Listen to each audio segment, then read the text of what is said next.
dig it? Can you dig it?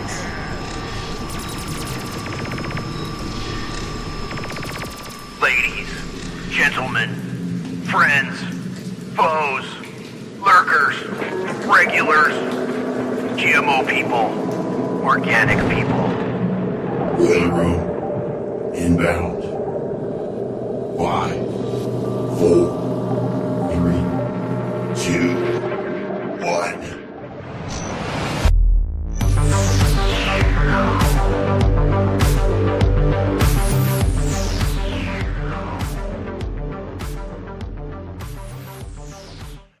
Good evening, everyone, and welcome back to the Boiler Room. Tonight, we ask a very uncomfortable question. What happens when the people who promise to destroy the system become its latest caretakers? Because a lot of Americans were sold a very specific version of the future not all that long ago. No more endless wars, no war with Iran, no more political weaponization, no more corruption hidden behind intelligence agencies and sealed files, no more economic sabotage, no more collapsing of your purchasing power, no more betrayal of the working and middle classes. People were promised transparency, accountability, a healthy economy, cheap fuel, course correction, if you will.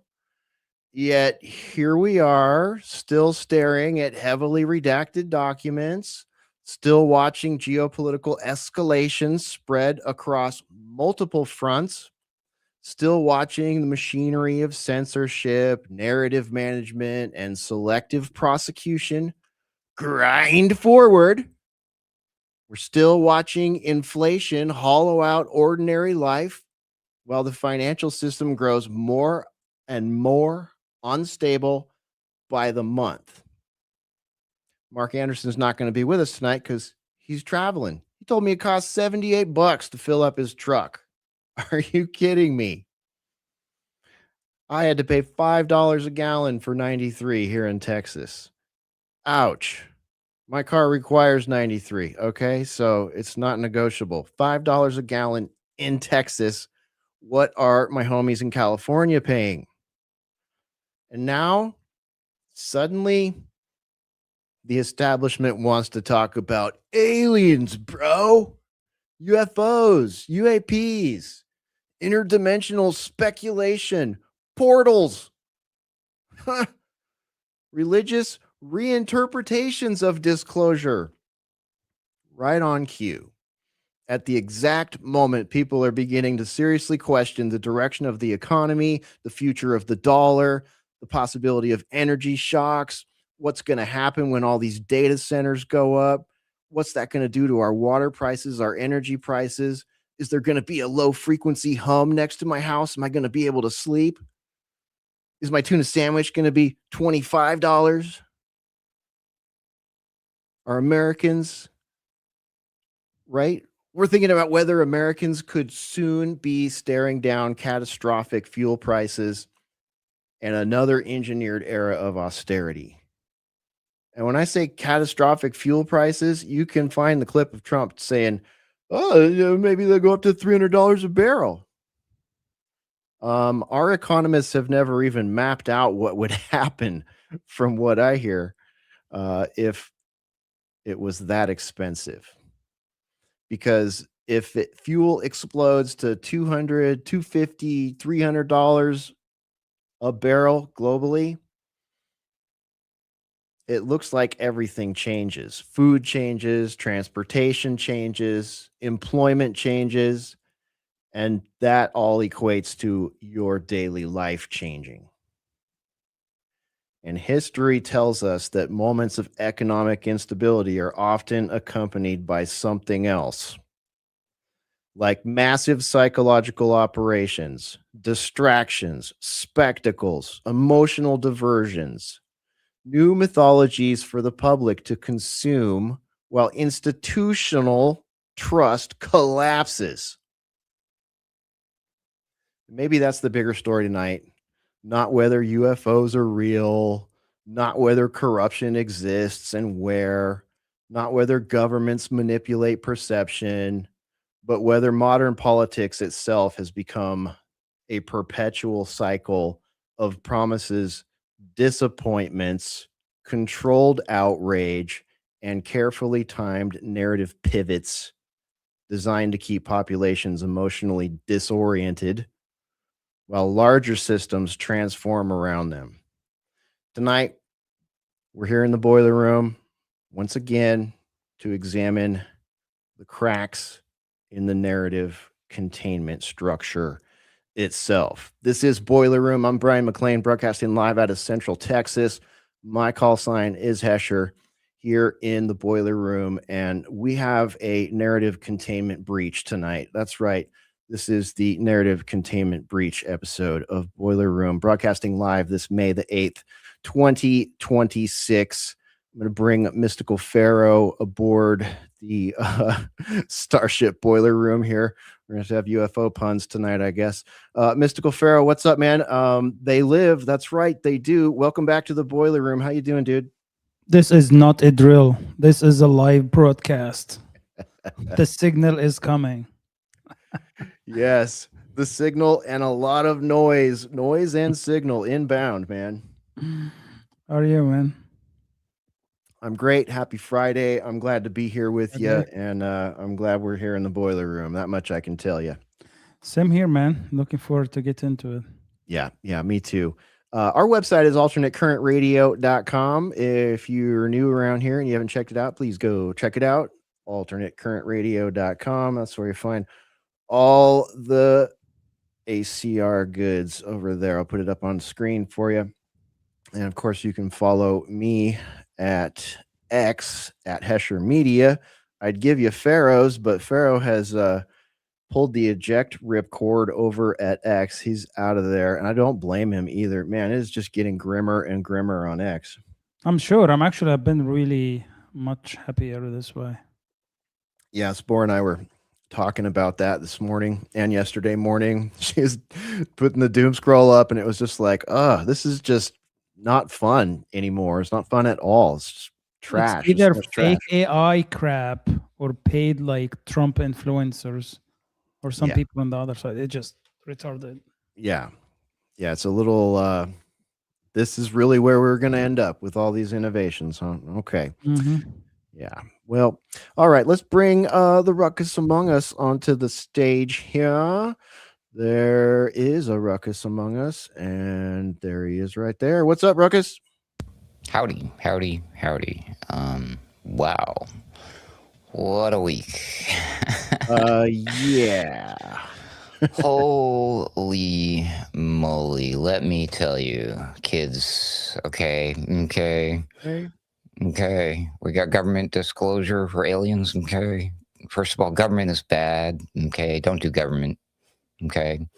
UFOs are bad. Don't do UFOs. Aliens are bad. Okay. Yeah, you get the idea.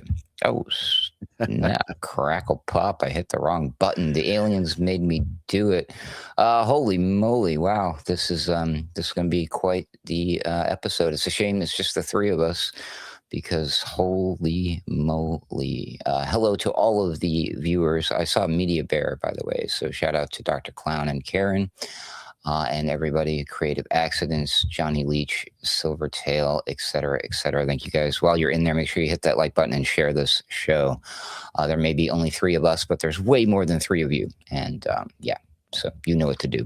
And Hesher, thank you for having me. And Mystical Pharaoh, you and your lovely ladies, thank you for joining us. I love that outfit we got going on the one tonight. That's fantastic. This is great. Ready? Let's just do it. Let's do it. What you got? All right. Yeah. All right, let's get into it. Let's see here. Tonight, we're gonna break the ice with a video that my friend Britt showed me today. Shout out to Britt. And I was just like, what am I looking at? So I figured I would bring it here into the boiler room and share it with you gentlemen, and you fine folks viewing and listening tonight. I'm going to start with just the video aspect that I was shown, and then we can talk about you know, what it actually is. What does it mean? What did we just watch? So here you go. This is inside New York City's newest exhibit, the Trump-Epstein Reading Room. This is what it looks like to have all of the released Epstein files in one place, more than 3.5 million pages printed and bound into books inside the Donald J. Trump and Jeffrey Epstein Memorial Reading Room. DOJ didn't follow the law, right? They failed to redact names and identifying information of survivors and victims, and they did redact names of co-conspirators. So each of these is about 5 pounds. If you take all 3,437 volumes, it weighs about 17,000 pounds. So if we read for 24 hours and we cover 2 pages a minute, we will read about 3 of these books. This much, this, and this. That's 24 hours of reading. So in order to get through all of these books, we would need to read for more than a year. What we wanted to do in the middle of all of this evidence of crimes, provide a way for us to think about and center the victims. We have 1,400 points of light, one to represent each one of the victims and survivors. We put together these 3 timelines. The Jeffrey Epstein timeline across the top, which are all of his allegations. The Donald Trump timeline along the bottom, which are all of his allegations and crimes. In the middle, all of the times that they were together. I think what you see here is that these 2 men lived remarkably similar lives, which makes sense because they were friends for decades. The difference is one of them died in prison and the other one is the president of the United States. What we hope for and what we hope to advocate for is to have not only all of the files released, but also to have them properly redacted so that it doesn't expose the names of victims or survivors, and also unredact the names of witnesses and perpetrators and co-conspirators so that there is true transparency and that can promote real accountability. This is what it Real accountability. That's what we was promised, right? In the election cycle, right? So does it have like Les Wexner name there and these other guys, or just Trump? Just a question for the... I mean, the way he said the co-conspirators to me means a lot of people have been blacked out and redacted, right? Mm-hmm. And I also recall, what was that? Months ago, early on in Trump 47, a year ago, we had Pam Blondie telling us that, and other people in government saying that they had multiple field offices pulling extra hours to redact those files. And as Mr. Gregg in that clip points out there, they failed to properly redact some of the victims' names, but they certainly spent a lot of time redacting large swaths of this. And if this is truly everything that has been, released, it's missing a couple years worth of stuff too. So it would be even bigger if it was fully released. So to me, that indicates they're probably still working on redacting sections of it. And it makes me wonder what's in those sections. What were these people up to during those years? But immediately, like, I looked at this and I thought it, I was like, is this something official? Did the government put this out? Like, you have to, you know what I mean? Like, when I first saw it, I wasn't really paying 100% attention to it. My mind was a little bit split. But then I got home and I looked at it and I was like, oh, okay, this is like a pop-up art / activism installation. Clearly, Greg does not represent the government. The government would like you thinking about little green men right now instead of just what the volume of the Epstein files looks like. I mean, 3,000, it's over 3,400 of those books that are that long, and it would take you a year to read the entire thing if you were reading 24 hours and not 24 hours a day and not stopping to like look stuff up and cross-reference stuff. I mean, It's pretty crazy. I don't want to shoot holes in that theory there, Mr. What was his name? Greg? Mr. Greg. But some people read at different speeds than other people. So yeah. let's not forget. It might take one person a year, but it might take another person maybe 3 months. Or then it might take another person like 3 to 5 years. So yeah, it's Mr. Garrett, actually. It's what? Sorry, Mr. Garrett. It's Mr. David Garrett. He's the organizer. It's not me. There's no Greg. Kidding. That's too. Man, well, what his problem is, Hesher, I mean, this seems nice and clean and cool, above board, but obviously this gentleman has a severe case of TDS, yes? And it has manifested itself in the likes of which we have not seen yet. I mean, the guy literally printed how many thousands of books? I totally already forgot the numbers. Like over 3,400. Oh, well, actually, I guess I can. I probably own that many books myself. Probably not even kidding. But they don't weigh as much as this one. I'm just kidding. What is this? What do you kids, what do you think is going to happen to this display once somebody who's like a dyed-in-the-wool and like, I mean, they didn't go by the MAGA hat. They were born with the MAGA hat, sees this kind of thing, and they're just a little mildly pissed off or drunk one night. This is a target for that type of person. I'm just saying. So I would not be surprised if we hear some stories, instances of some vandalism.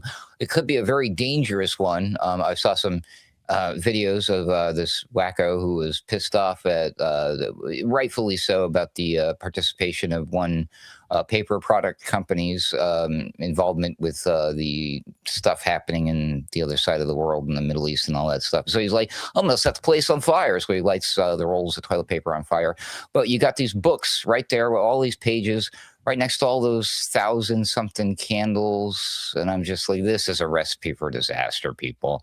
Also, speaking of the candles, which are, of course, emitting some sort of carbon dioxide and killing the planet, how many trees, mister, did you chop down for your little Trump derangement syndrome performative art piece here?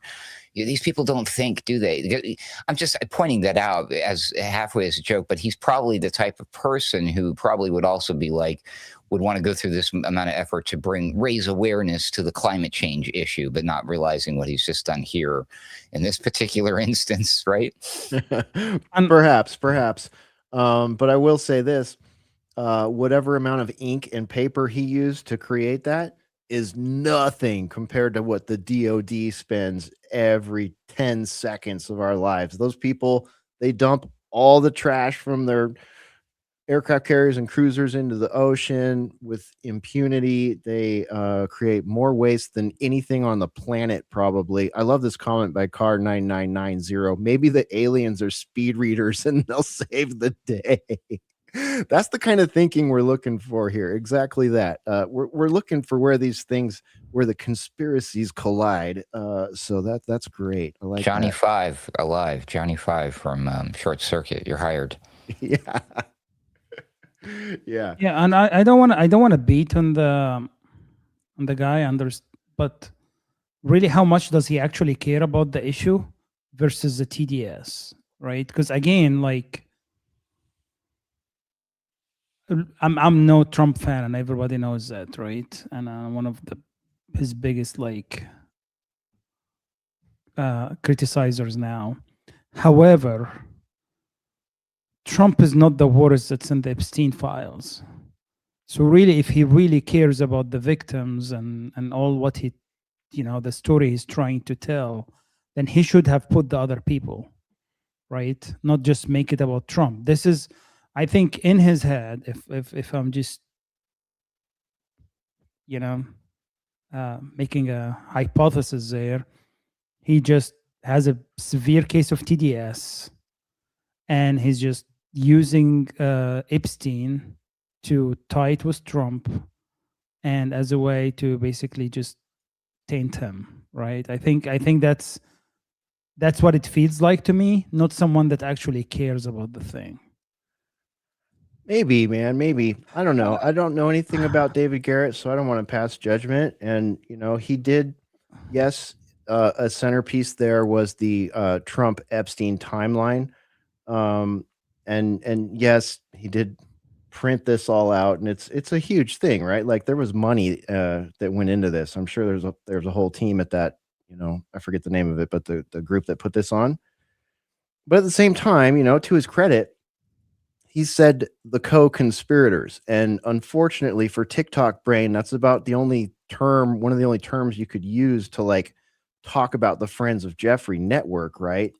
And then like just seeing the visual, like the sheer weight, mass of all that stuff, I think there's value to that. I think there's value there. Like, could he have gone deeper? Yeah, but do we need him to? Maybe not. Maybe this is just more for the TikTok brain sort of people that need a visual to sort of cement context around something. I don't know. I mean, I take you guys' point. I'm as black pilled as you are, and I have my thoughts as well. But it's like at the same time, like at least he's got a point of light for all the victims. Hopefully, they're little LEDs and not something that's gassing the ozone layer on Ruckus's behalf. He's certainly doing more than the DOJ, so we'll give him yeah, credit. Right.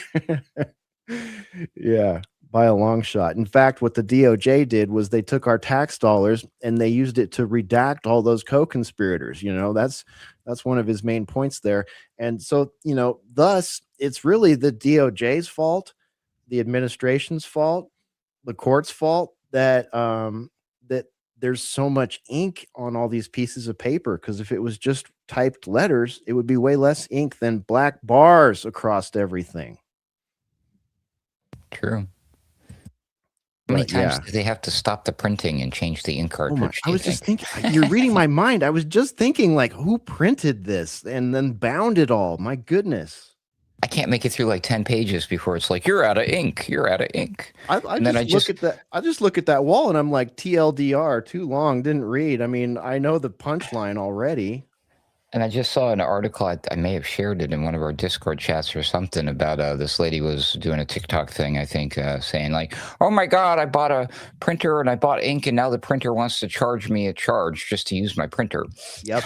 Like, HP printers. Not sponsored or anything. I'm a total, like, printers are, I think, one of the stupidest scams on the IT planet. However, these new Epson printers that have this like the different kind of refillable liquid compared to the old ones with the cartridges, HP, from all appearances, is trying to like charge people membership fees and all this crazy stuff to get their printers, re-inked. It's ridiculous. Yeah, go back to the old school way, kids. Go to your local library and pay 1 cent per copy of the print or whatever it is back in then. I don't know if they do that anymore. I want to get a dot matrix printer off of like eBay or something. Those things never died. Heck yeah. Those things were so cool. Yeah, they were annoying though. Yeah, it takes a long time to print a long document too. Yeah, a little bit loud for people that have microphones in their homes, but man, yeah. So anyway, for anyone that wants to look into it more, we'll link this on the show page. The Epstein documents are no longer front page news. Can an art installation change that? We'll throw that up there. I do think that the title pretty hard to compete with all of this, right? Yeah, right.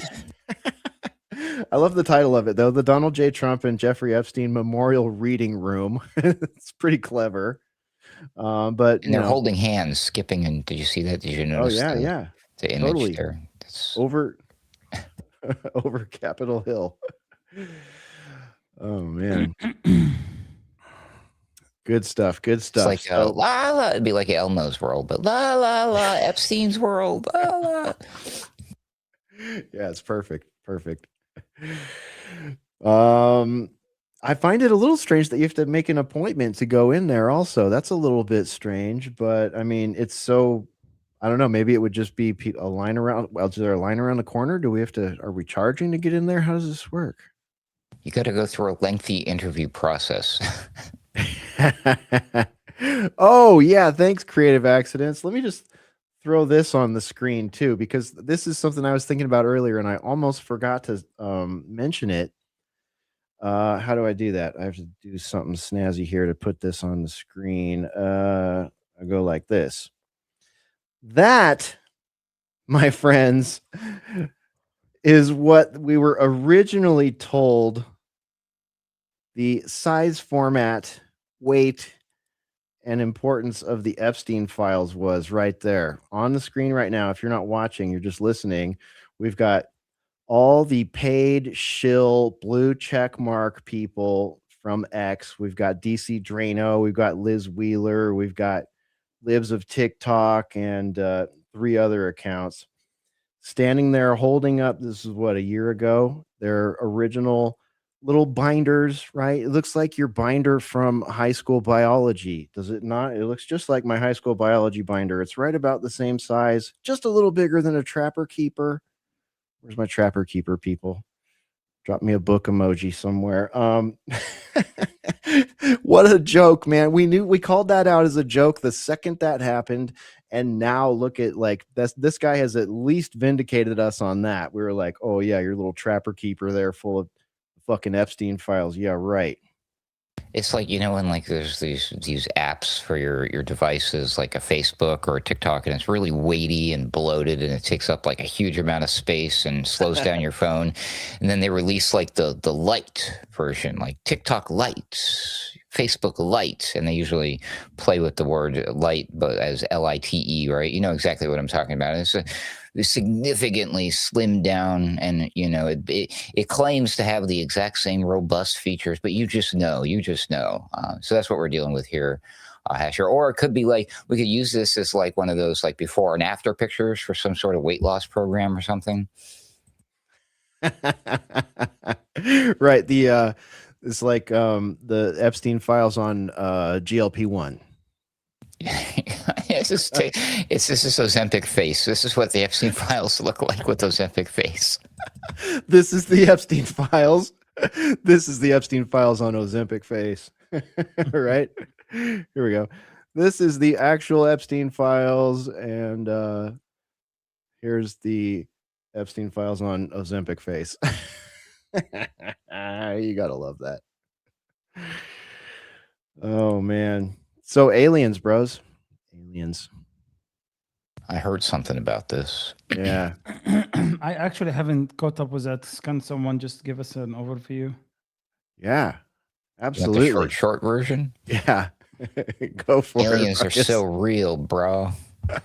No, how about this? I will do you the honor of sharing what the president of the most powerful and greatest country ever on earth said. As for my promise to you, the Department of War, that's right, has released the first tranche of the UFO/UAP files to the public for their review and study in an effort for complete and maximum transparency. It was my honor to direct my administration to identify and provide government files related to alien and extraterrestrial life, unidentified aerial phenomena, and unidentified flying objects, whereas previous administrations have failed to be transparent on this subject. With these new documents and videos, the people can decide for themselves, quote, what the hell is going on, all caps, end quote. Have fun and enjoy. President, all caps, Donald J. Trump. Oh, and yeah. this was alongside the announcement of the they had already opened up the UFO.gov website, but there wasn't much going on. So now they released the first batch or whatever. So this is the online UFO files version of the Ozempic face Epstein files picture that we were just talking about. Yeah. So there you go. And then Pharaoh, just to pile on a little bit, after your thanks for your attention to this matter, we had Pete Hegseth weigh in. Also, Department of War cleared for release. The Department of War is in lockstep with President Trump to bring unprecedented transparency regarding our government's understanding of unidentified anomalous phenomena. These files, hidden behind classifications, have long fueled justified speculation, and it's time the American people see it for themselves. The release of declassified documents demonstrates that Trump's administration's earnest commitment to unprecedented transparency. Signed, United States Secretary of War, Pete Hegseth. So that's great. So all of us are going to be locked at home because we cannot afford gas, and we will learn about UFOs. Yeah. Is that's Yeah. what they are distracting us with right now? Yeah, maybe they're maybe the amount of crap they're going to release is going to be the same size, the same metric, same number of metric shit tons as the Epstein files, and we can spend the next, I don't know, 5 years going through them while we experience World War III, the decline of the US dollar, and a complete collapse of society because of tech bros. Can I just make a prediction? Nobody's gonna give a shit. Because Dude, seriously, people right now are just so consumed with the no one shit gives we're in right now. a shit, dude. And the people that Exactly. do give a shit are like looking for something, some cotton candy for the brain right now, something to latch on to, you know. And I'm sorry if you're out there and you're a ufologist that watches this show. You probably don't, because there's so much other crap you could be watching. But you know, like, I mean, I had an uncle, rest his soul, who was a ufologist. He loved that stuff. You know what I mean? He would hang out on like the bluffs in Arizona with like night vision goggles, and you know, like he loved that shit. And I loved him, you know. He was a great dude, and like I appreciated that he had a hobby that he was into, and you know what I mean? I don't judge him for it, but at the same time it's like I'm someone that, you know, read Bill Cooper's book, and someone that watched Mirage Men, and someone that's watched X Files, and someone that was obsessed with, you know, UFOs and aliens as a kid and all that stuff. And like the older I got, the more I learned about psychological operations and Project Bluebeam and all this other stuff attached to it, I had to let it go, you know. And I think a lot of you out there are probably the same way. It's like, all right, I might believe in an off-world entity, like if I met one, but I'm certainly not going to let the media or a government change my mind about how I feel about it. And I've said this on the show before. I'm so freaking skeptical about it at this point. I was the guy that wanted to be picked up. I was like, abduct me, don't probe me, please, but take me for a ride. I want to check it out, you know?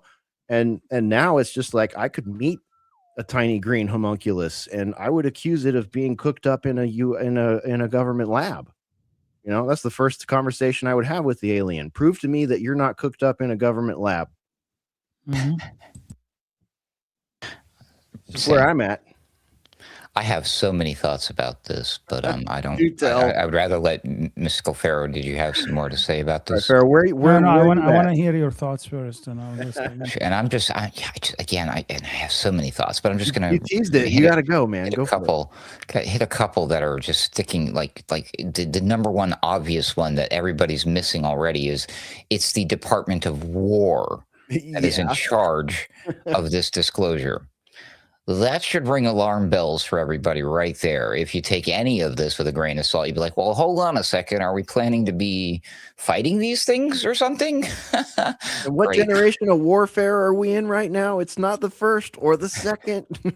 Yeah. So I'm like, well, there's always that. And we do understand that, you know, as far as the terrestrial geopolitical tensions, are we moving towards a new specialty of exopolitics or something? Anyways, they like war. The military-industrial complex absolutely thrives on this stuff. So I mean, we're already entrenched in all of this garbage we got going here on you know, between ourselves.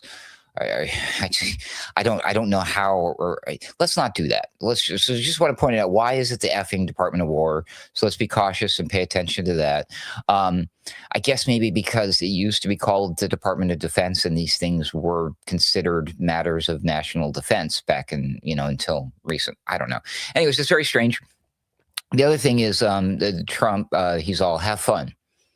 I'm like, wouldn't this type of information be like kind of earth-shattering news? Isn't this like literally like the most important? Like this is a pretty big deal, kids, right? Don't you think? And he's like, have fun, Right? Like, what's fun about that? Like, are you fucking kidding me, dude? Have fun?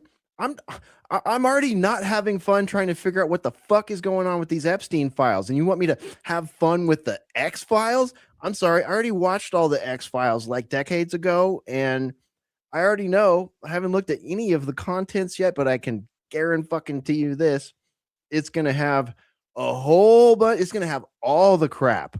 It's going to have all the crap. And that's what the have fun equals. Have fun trying to separate the bullshit from anything that's actually factual in all of this. Yeah, Bingo, and bingo. actually, Trump always like him or hate him, but he actually usually say what's in his mind, right? Just blurb it, and with him saying have fun, that tell you it is bullshit. It is just entertainment. In his mind, it's just entertainment. That's why he said have fun. Bingo. That's what entertainment's for, right? Have a little bit Yeah, of fun. yeah. He's Disconnect from reality. I like what Eat Your Groceries said. It's like throwing your dog a stick and saying, go fetch. That's fucking right, dude. It's stroking the head of the dog, right? Whatever people are still paying attention to this retarded, geriatric idiot. Can I point out the other obvious thing? Yeah, please. And another thing that I have yet to see anybody mention. So here we go. In general, other than whatever you call this group of type of people who enjoy this content right here, which is a very, very small group of people, let me tell you, usually the type of people who quote unquote distrust government for most of my lifetime have been the people who believe wholeheartedly in UFOs and this idea that the government is covering everything up. And now the government is handing it to you on a silver platter and you're gobbling it up. Like, wait a minute, hold on a second. Are you the same person? Who are you? What is going on here? Like, it just like, what? Like, what is happening? Help me, Hesher. Exactly. And this is after you've just been lied to about everything else that I mentioned in the opening of the show.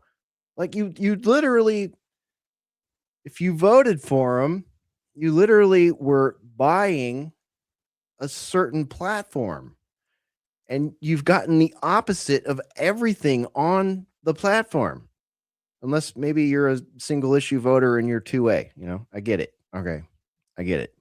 That one's going on apparently a little bit okay, but it's for another time. Everything else, the big things, the geopolitical things, the day-to-day, the putting, what is my time, effort, what is my life worth in fiat dollars I'm trying to wrangle out of the matrix? That's sad. That's sad. And now you expect the public to thank you. You lied to them about the most fundamentals, right? Their tuna sandwiches and their gas and their no more wars and their no more protecting harmful rings of people, criminals, corruption. None of that. Those people will actually be protected. But here's some UFO slop. And I glossed over. I mean, I'm sure most of you out there watching or listening to this understand what I mean when I say this is earth-shattering news. It could have huge impacts on everything: politics, governments, religion, the economy, all sorts of fun stuff. Science. Maybe they got some sort of life extension technology. I mean, so many questions, so many things, and for us to be so nonchalant about it and be like, have fun, like exotic energy possibilities. Yet all of these things, these tensions and these problems are what make the broken system that it is in existence currently go round. And I don't believe for a second that the powers that be, the power structure, are going to willingly be part of the change, that level of changing the system. I mean, that's not like a slow change. That's like a rug pull. What I think is really going on here is, I think y'all know me, I'm a little bit of a spiritual kind of guy. So I've always been concerned about this from the lens of what this means on the religious and the spiritual side. I'm not going to get too much into that on this program. I'm actually working on some of my own long form content, maybe a special episode of the Daily Ruckus. We'll see. whatever it's going to be. On the subject, about people, you already hear people talking about, oh, these aliens are really demons. Oh, this is the part of the Bible where it says a great deception or whatever. And I think maybe part of it is the great deception is the deception itself. That sounds a little meta, but I know what that means in my head. Maybe it does in your head. But what I do want to point out is that I was just telling Sam Chaney this the other night. It was an idea I already had when I first heard some of the rumblings of all this UFO stuff. And I was like, if the government was really going to do this, I already had this feeling it was going to be exactly like this, that they were just going to release some files, just going to be a little slow drip thing. Just here you go. And I think I may even said they were just going to give it to you and say, have fun. And he literally gave it to everybody and said, have fun. Right.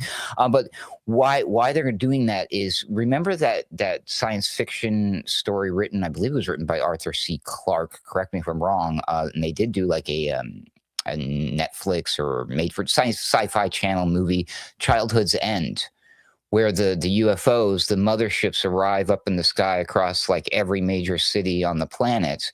And then they just stay there for like a generation. They don't do anything. They're just there and everybody just gets used to it. But especially the kids who are raised in that environment. And then when they learn about the aliens and they meet the aliens, it turns out, of course, in the story that the aliens, for some strange reason, look exactly like a devil creature with the horns and red skin and the tail. And I don't think they have a pitchfork, but you get the idea. Very disturbing story. That's the one. And I'm just like, that's what it would be really more about. They really just kind of want to, kind of like what happened 6 years ago with that emergency, is that all of the response to that and the existence of these things, those invisible enemies, you see some of them floating there in the images here. You know what I'm talking about. I'm not sure if we can even say that word still. I don't know. Is a lot of this just to get everybody properly propagandized? Like, is this the ancient aliens that we've been seeing on the History Channel? Did it just go live? Is that why it was on the History Channel all along? Did they have the foreknowledge? They knew that this was going to become reality. Should I be selling all my classic UFO books as if they were textbooks for your new history class for your kids in the future? Parents, what do you think? What's that going to be like? So I don't know. And I'm very skeptical of all of it, because at the end of the day, the only purpose it could serve the powers that be, governments and all of that, is to try to destroy the notion of God in people's minds. And I think that's where a lot of this really is leaning towards. But that's my own personal opinion. Well, I mean, we've got this is going to sound weird maybe, but probably not, dovetailing off what you just said. We're already being given predictive programming about AIs wanting to achieve some sort of godliness, or creating their own religion, or deciding they're Buddhist, or, all this. Everything I just said is, you can find a headline attached to it, and a story attached to it, and a narrative attached to it. That's all out there right now. So we've got multiple vectors, right? Sort of chipping away at traditional organized religion, right? Like, I won't even pick one. I'll just say all the traditional ones that we have right now. We've got AI God, we've got panspermia alien God, and then we've got whatever the rainbow is between those two, right? Like, all the cult leaders right now are talking to ChatGPT, going, how do I create a new alien cult? How do I create an alien AI hybrid cult? Don't do this. If you're watching that and that sounded cool, don't do it. Because the AI is already doing it. You're already behind. But like, this is another vector with which to attack institutions and traditions. Let's put it that way. Plus all the horrible things governments and people do in the name of God. Israel, hello. Yeah. And then look at this one. Pharaoh, you just posted this one, which is kind of like in the direction I was about to go with this anyways. But Bank of England must plan for financial crisis sparked by aliens. So, if you think we're just fucking spitballing here when we say this is predictive programming, this is setting you up to accept Project Bluebeam, to accept, the scenario Ronald Reagan teased us about. That just goes to say a lot right there, right? Like, Ronald Reagan was teasing us about stuff that we're going to see, this year or in the next 4 years, and even relating it to world government in his own little flowery way. That's noteworthy. But infidel, Mystical Pharaoh, Bank of England must plan for financial crisis sparked by aliens. Of course, it's, some sort of fucking opinion piece out of the times.co.uk. But at the same time, like, that's where we often see predictive programming slipped, is in opinion pieces tied to unverifiable current events. Am I right? That's right. So, and if you read that, it's talk about, it's event of that magnitude will like cause civil unrests and crashes in the market and so on. The reason why I'm posting it, because we are heading to a financial collapse. Trump already triggered a financial collapse, right? And I think that's going to happen. So it's interesting they are releasing this, and then you read that article that was back in January, right? And you talk about predictive programming, as you're saying. It's timing is interesting, I would say. So that's my question. It's either a distraction, right, or they are expecting some madness to happen, some kind of financial collapse because of the economical crisis he created, and he's just trying to maybe use that as a way to say that this is what caused it. Who knows? Right? I mean, once you seed that idea, it gets repeated, and a lot of people don't spend as much time on a headline. You know what I mean? Like, some people watch this and then go, yeah, duh, that headline's, wonky and doesn't make sense right now, or it's some sort of predictive programming, duh. But there's a lot of people, probably the majority of people, that see that and it just sort of gets filed, like just the headline part gets filed in the back of their brain somewhere. They won't even remember where they saw it, that it came from a headline. It's just filed in a, subconscious. So there we go. Mystical Pharaoh, he dropped one about how aliens could, extraterrestrial or interdimensional aliens, we got to be careful about, we got to be, provide the context, right? But then this is one that Ruckus sent too, and I'll put it on screen. And I'll let him speak to it. But look, here's another outlet, a tabloidy outlet, the dreaded Daily Mail. And here they are, UFO revelation. Religious leaders told, prepare now for UFO disclosure to unleash Bible-changing revelations. So, we'll link this on the show page. You can read it yourself. If you're a, theological scholar, you might find value in it. And even if you're just a casual reader going, wait a minute, you might find value in it too, because a lot of the things that we talk about are, deep in the article or associated with other things, or we can admit, hey, this article is probably just some rank predictive programming. But when you see these sort of things timed out like this, and you see that there are opinion pieces talking about how alien disclosure could disrupt the financial marketplace and disrupt religion, I don't know. You gotta take pause. You gotta add that to the front part of your cortex instead of just filed away in the back. Just doing a quick checkup, bullet point level of the timeline here, as far as the things we've discussed. I think it started with the what Mystical Pharaoh just brought up, and was that last year or was that at the beginning of this year? No, it says January this year.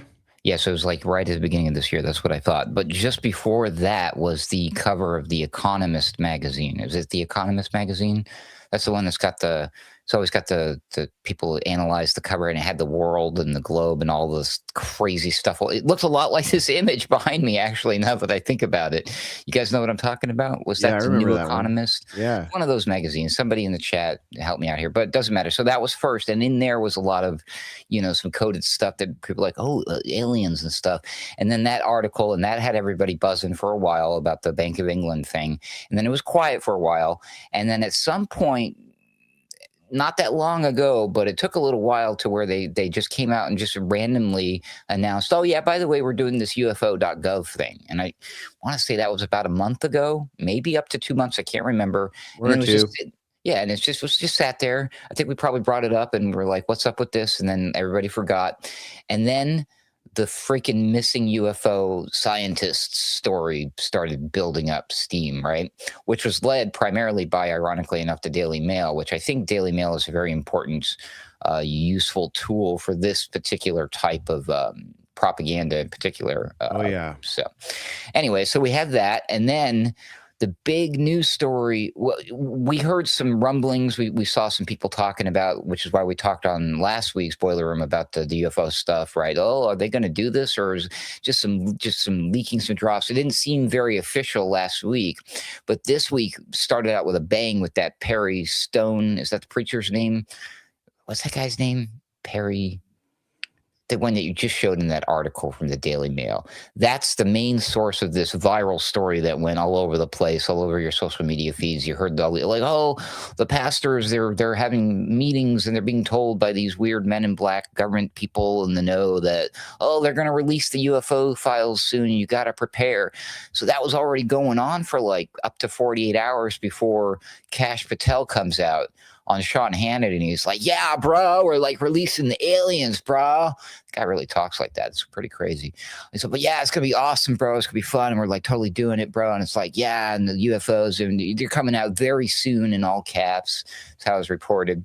And then bam, here we are, right? And it's just like, so bam, bam, bam, bam, bam. So this is all clearly part of a, I don't know, it seems pretty planned to me, Hesher, and I like your guys' spitballing over this idea about the economy thing. But what happened with the preacher thing? Very important to point out. I know I said I wasn't going to get into the spiritual thing, but this is important. I mean, it is. Spirituality, religion, and finance are two pieces of what is supposed to be the long poles in the tent of this country. I agree. I'm just trying not to be preachy or try to tell people what to think or believe. You know what I mean? But I mean, we understand, because a lot of the geopolitics right now is being led by dragged by the hair by Christian scientists, dispensationalism, rapture kind of ideology, which is really bizarre when you get into it. But I'm not judging anyone for believing that. But that's what a lot of Christians were raised into this idea. So a lot of people are kind of excited about this kind of chaos and this idea. Maybe there's an antichrist.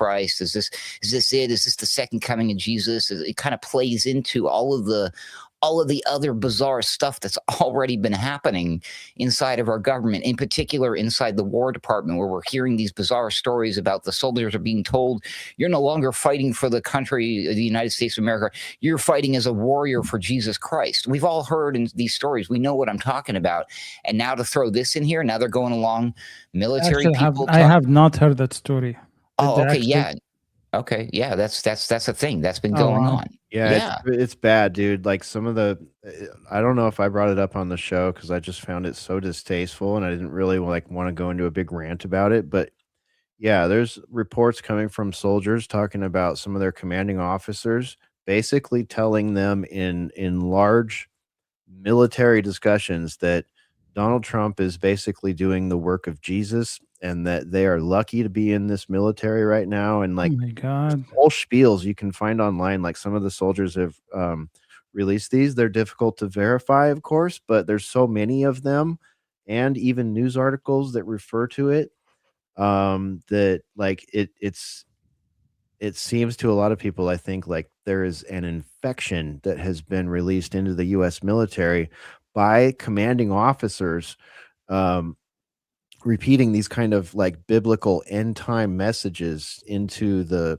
soldier corps. And if anyone out there wants to confirm or deny this, I know we have a number of people in the military that watch this show, and I know it's may not be in your best interest to confirm or deny it, but I mean, we're interested. Maybe you're a family member of someone who has told you that, and you can give us a third-hand story or something, like, because I'm seeing a lot of that, and it's creepy with all the apocalyptic red heifer small hat stuff going on at the same time.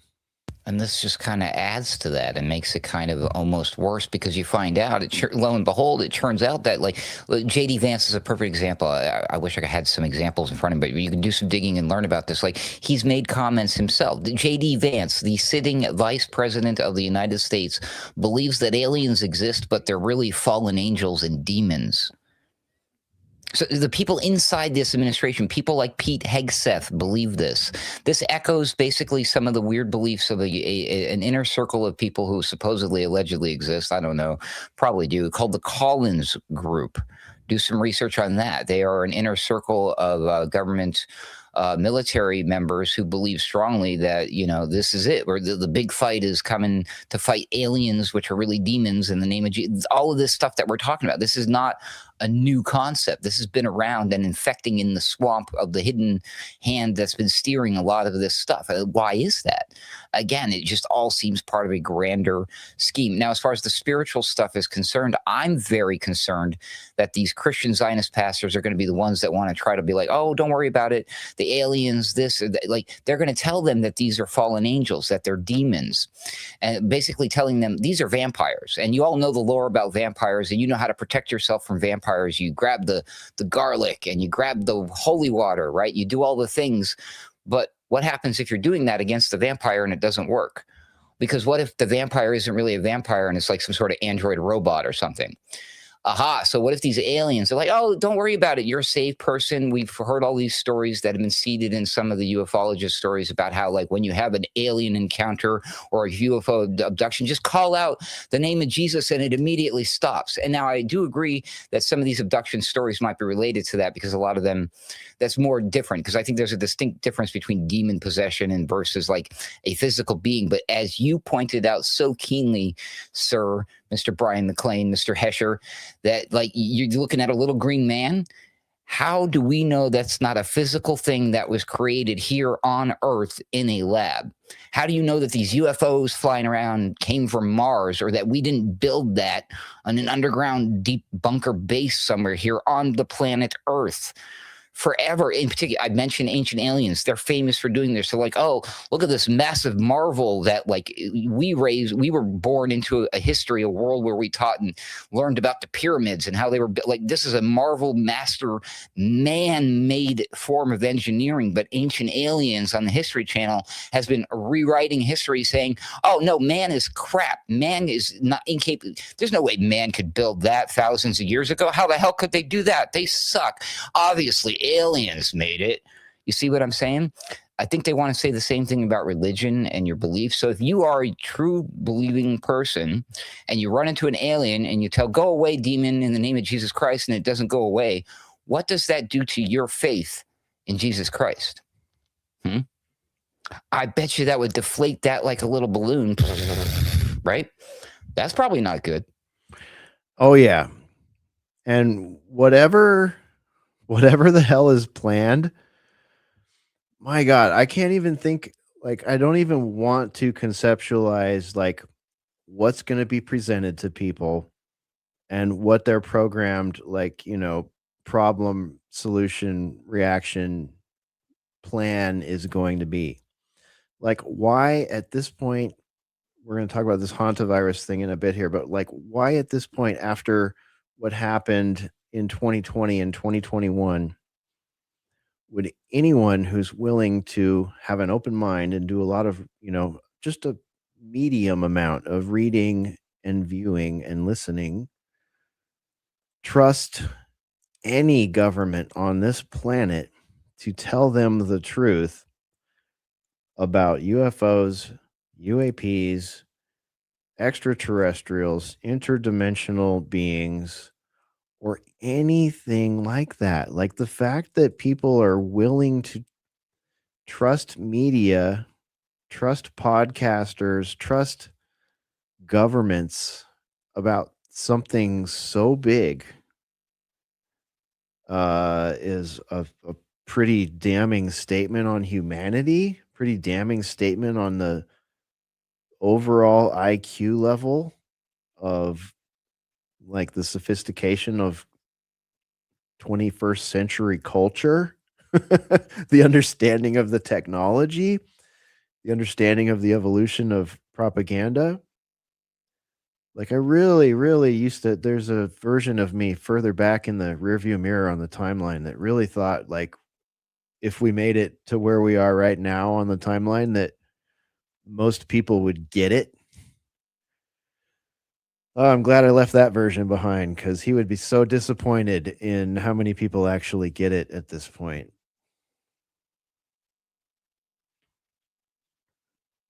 They're lying to us. They're feeding us garbage. And this is such a, you know, okay. I don't like having to be an asshole about UFOs. I've given you a couple personal stories. My uncle, who I treasure, rest in peace, loved that stuff. The younger version of me loved that stuff. The movies about it. Oh my goodness. We had so many cool movies growing up, right? We had Close Contact, we had E.T., we had Mars Attack. Predator. Which one, Pharaoh? Mars Attack. Mars Attacks. What a classic, right? All this stuff. We had Independence Day. Well, just perfectly timed right now is a new Steven Spielberg movie called Disclosure Day. Nice. It's releasing on June 12th. It's May 8th, so it's a month and a few days away. Please tell me this is like like same day they are releasing those files. Can you, dude? I would not be surprised whatsoever if UFO.gov populates the day that Disclosure Day comes out. It's already populated. They already released the first tranche. All right. Well, maybe second tranche. Maybe second tranche. tranche on July 12th. Yeah. Yeah, we already knew about this, though, and I forgot to mention that. There was a lot of... So, wait a minute. You're telling me all of this was just a publicity stunt to get more people to watch this movie? I'm just kidding. Yeah, so the basically the plot of the movie, the film focuses on humanity receiving proof of extraterrestrial life and the subsequent chaotic world reaction. It's the same exact what's in the freaking article and what we were just talking about. Yep. We got a Hollywood movie just queued up, ready for drop, like just, a few weeks after what's gone down this week. Somebody got their wires crossed. You're supposed to do the movie first before doing it in real life. Right. It should be like a year or two before, Yeah. But I mean, honestly, we've had a whole lifetime of these movies, like pretty much since like the 1940s, right? Since 47, basically. We've been getting this stuff. Well, that's an interesting year, isn't it? Anyway. But nothing spoke about that. I don't recall any of them was around that plot. The chaos that happened once a disclosure come out. It's almost either like an alien invasion, right, or some kind of war. But that plot is a new one. Yeah, here you go. Yeah. Well, it's just ever so slightly new. You know what I mean? It's like watching a new zombie movie. Like you're looking for just the smallest change in the paradigm to be like, oh, that's original. You know what I mean? Like we've had so many of them. You're right, though. It's and it makes me think of that movie the Obamas produced too. Yeah. Oh yeah. That one was about cyber polygon. Leave the world behind, right? Yeah, leave the world behind. Yeah. Yep. With what's her face? Well, this could all be tied to. This could all be done together, all at the same time. I mean, the aliens could come down here, land on the White House lawn. One of the aliens sneezes, gives everybody a virus that we have to get a Hantavirus for. We need an mRNA shot for it. Yeah. And then what was the other missing piece? Oh, and then one of the aliens, renegade teenager's son, is a hacker, and he cyber attacks the planet. Right. I mean, it's kind of like this one right here. I saw this one on X today. They called it the hat trick. You've got the Illuminati eye in the middle. You've got alien invasion at the top, cyber attack at one base, and virus pandemic at the other base. Like, nice. That's a cool graphics. It is a pretty cool graphic, right? I mean, it doesn't make me feel good, but cool graphic. But what do you call it when you do all three at once? 2026. Well, yeah. Call it the Illuminati centipede. And that's the show, folks. We're out. That was posted by Face Like the Sun, and they said they're going for the hat trick, which is pretty good. All right, so we've got. I guess we should talk about this whole Hantavirus thing too, huh? Since we just showed the graphic. X-Files. Yeah, and the funny thing about this is basically all of what we're talking about here in the headlines today, except maybe AI cyber attack, and I could probably be proven wrong about this, is like a plot line in X-Files multiple times. Oh, dude, our life is. What did I just posted a meme the other day where it was like, Mr. Bean character. He's trying to copy the other student's paper next to him, and so the good student doing the paper, it says conspiracy theorists, and Mr. Bean trying to copy it is news headlines 2026. Perfect. Exactly. All right, Pharaoh, you dropped me a couple links here. What do I got?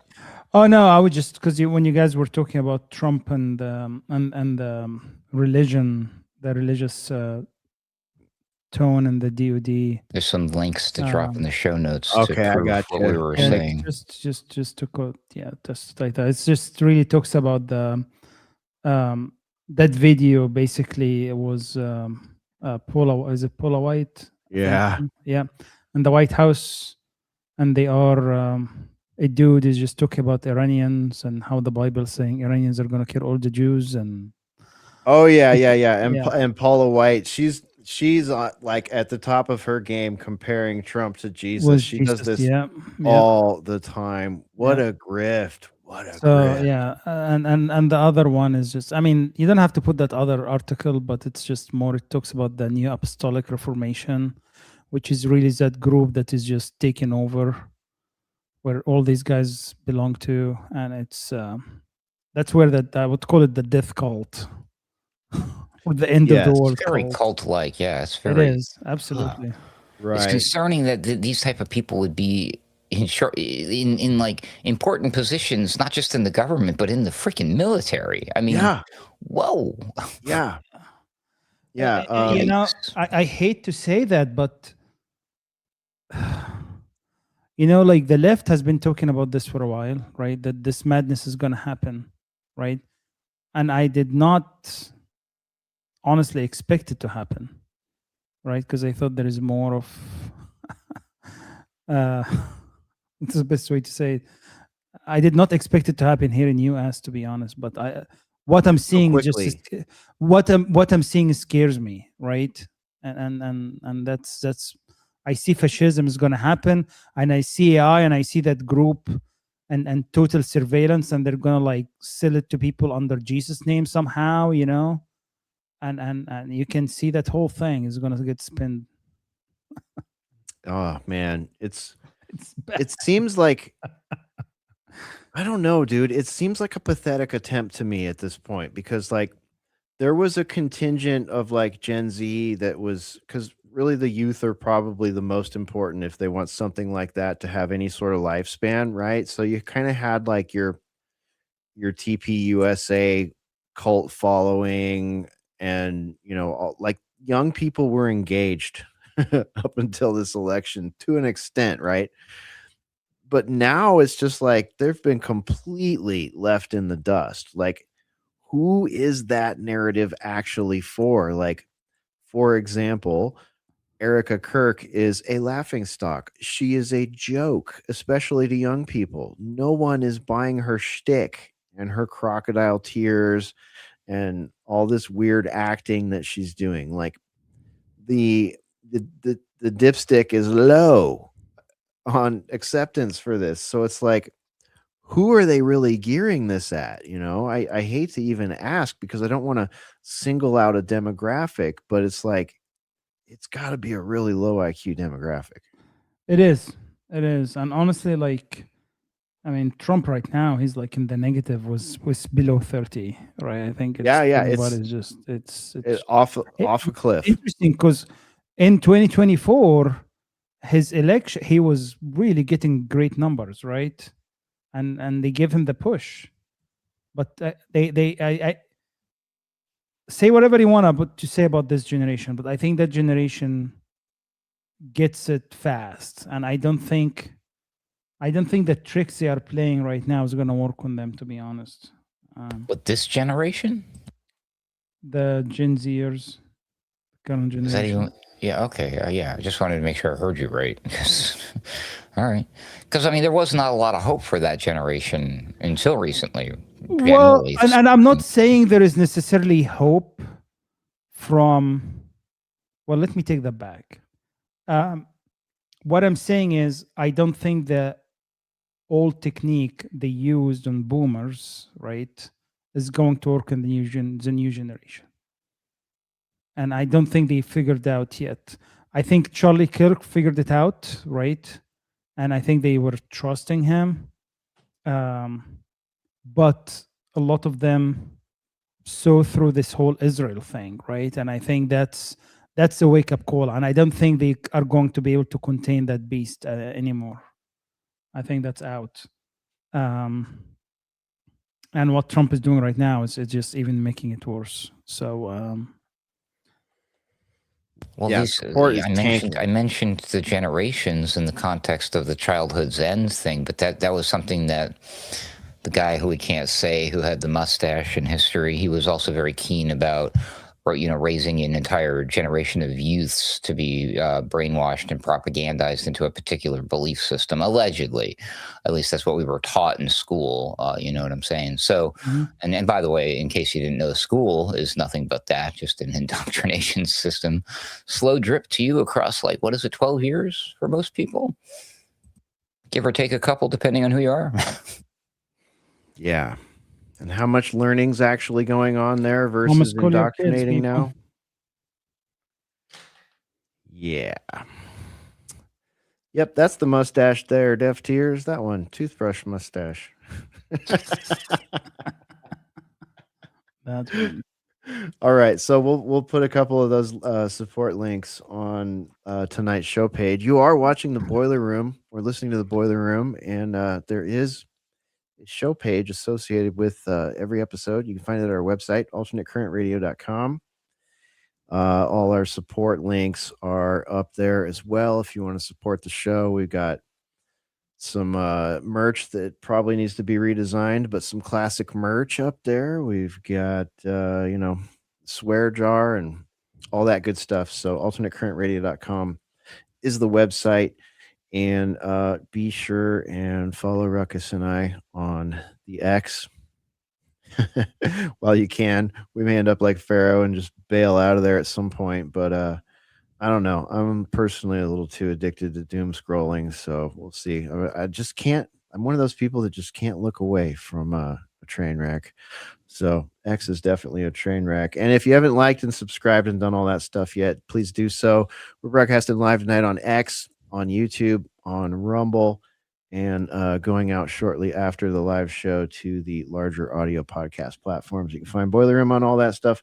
Let's talk about Hantavirus, you guys. What the fuck is going on? I'm hearing they're like all the same crap I heard before. It feels like we're being tested here. Are they kind of dipsticking the public to see if they're willing to mask up again because of a rat virus, or if maybe they'll be afraid of the lab coat guys and their ability to do gain of function research?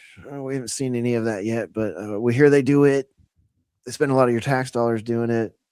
So in weird foreign countries and stuff. But hey, is there a cruise liner stuck somewhere with a bunch of sick people on it? No one wants to come into port, but then they end up at home magically somehow. I mean, the whole thing, they're telling us there's different strains of it. There's cases here, there's cases there. Oh, these people are stuck. Oh, never mind, they're home. They're self-containing themselves. I'm seeing a lot of echoes of shit I don't like coming back this week, you guys, and I hope everybody's laughing at it like I am. Yeah, I mean, it's really interesting story, right? So basically, apparently, two people were like, where are they? They were in one of the rainforests somewhere. Argentina, right? I think, Argentina, right? thank you. Yep, Argentina. And then they got, I guess they contacted Hantavirus and they got on the ship, and 3 people dead, and one is serious condition, and then a bunch of them is in hospitals. So and I think the ship is still stuck out somewhere in the water. I'm hearing conflicting reports on that. Yourself, sir? Do you have evidence of this ship? Is the ship in the room with you now? I know, right? USS Ghost Ship, perhaps? USS Fake Pandemic Ship? It's okay. We know it's for real. We saw video of a guy who just happens to be a travel blogger. Well, so the interesting, also probably suffering from monkeypox, if you catch my meaning, anyway. So the interesting thing is like Boutros, is his name Boutros? What's the WHO guy? Oh, yeah. The WHO yeah. guy. Yeah. Tedros, right? Tedros, not Boutros. Tedros, yes. Yeah, he comes out and like, yeah, I hope that this is a reminder for US that you should not leave WHO. Should come back, Who? otherwise you're Leave gonna get who? Hantavirus. Leave what? Basically, he was like coming out and saying how everybody needs to join WHO again and accept WHO, rules that they were trying to pass, right? Because WHO is beyond any borders and they can respond at any point of time to whatever comes out. So I think I have the clip, or at least I have a There you go. 40-second snippet here. Check this out. Say it. But how does that translate in a global solidarity? I will let time to tell, but we really need this incident, this outbreak has seen why the world needs a global entity that coordinates this. The Argentina support how they came forward. The support we are receiving now from US institutions. We live in an interconnected world. That outbreak from one part affects everywhere. So in terms of collaboration, we are going both through the technical collaborations, in sharing information, guidance. We rely heavily as DG multiple sides. What I'm saying is that the expertise of USCDC is an asset for the world, and we have been benefiting from that. Okay, I'll stop that right there. That wasn't Tedros. That was a different one from the WHO. But basically saying, I mean, even maybe worse than we need the WHO is we need a global health entity. I mean, he's probably referring to the WHO, but the way that he said that made me wonder if maybe they're not cooking up some like globalist offshoot of this. Jared Kushner and Steve Witkoff are about to announce the Trump world vision of health, peace, for freedom around every. Yeah, just kidding. Yeah. Could you imagine though? Yeah. Oh, so there was that. Thanks for bringing that one up, Pharaoh. I'm sure there's footage of Tedros too. These people are like vultures that circle when these headlines start to drop. So of course they're doing what they do. If you want to get into any of the conspiratorial stuff, let me know. I have a whole list. Oh yeah. Well, I was just going to bring up Pamela's comment here because I saw this one as well. Hantavirus hyped as new pandemic threat does appear in Pfizer's mRNA COVID jab side effects. Even says what page there? Page 33. Just for you, Ruckus. Just for you. It's on page 33. In time for more liability-free jabs in the WHO stockpile. That's right. I did see that, and before I saw that, there was already quite a number of 33s surrounding this story. Not to mention the fact that 33 years ago, in 1993, which was when I was getting ready to vacate the state of New Hampshire to move to the state of New Mexico in order to attend college in New Mexico, my mother was in tears about my decision, which was made in 1993, the year before I graduated. And lo and behold, nationwide news, red alert, everybody, in a little unknown to me at the time place, something called Four Corners region of the United States of America, specifically in New Mexico. 33 people died of or contracted. There were 33 cases confirmed. That's what it was. 33 cases in New Mexico. So there you go. 33 years ago, 33 cases. It's a side effect on page 33. All sorts of 33s going like crazy around. I bet you anything we could probably look up in some gematria calendar. Hantavirus, it probably adds up to 33 or something. I don't know. So it's just already out of the gate. You're like, okay. So it's kind of obvious. It's a bit of a psyop. So either that could be incredibly concerning, or it could just be they do this all the time. I think that this is a clear target. This is not for the whole world. This is just for the people who are already scared of this crap. Just hearing this story probably already sent people running and screaming, wearing 6 masks and a plastic barrier in their car to the doctor to go ask them for the newest hantavirus jab, which doesn't exist yet. But don't worry, there is one coming soon, because interestingly enough, Pfizer, who miraculously saved the world 5 years ago, for whatever it was, you do the math. They've been busy working on the next one just in case something happened. And lucky for us, the one that they've been spending all this time on happens to be for, can anyone guess what it is? Does anyone know? It's the hantavirus. So I said this like 100,000 times when I was broadcasting at TNT. I said it a whole bunch here on the Boiler Room and in Sunday Wire. This is the reason why it's called a pandemic industrial complex. And we told you this would happen. We told you this was coming. They now have the ability, after all of the money that they gave themselves out of thin fucking air while our tuna sandwiches skyrocketed up to $20, all the money they gave themselves, guess what? They set up an entire industrial complex around the concept of a global pandemic. All right. And those that profit from this global pandemic industrial complex, by their own words and white papers, have shown us how proud they are that they can now model on a computer some sort of virus strain and then match that to a PCR test, right? A magical PCR test, which, by the way, guess what? Nothing has changed about PCR tests. They are not a diagnostic test. As the inventor and designer Kerry Mullen said multiple times before he passed away with such odd timing at a time when, the world could have really used him to help explain these things to us. But what they have set up is a way to use a computer to model a virus and then use a PCR test that has been tuned to that model and then amplified too many times that it starts reading positive on junk DNA, on samples. And then they say, oh, we have a case. Oh, you have this, right? And what does that mean? That means they just used the PCR test as a diagnostic, which it is not.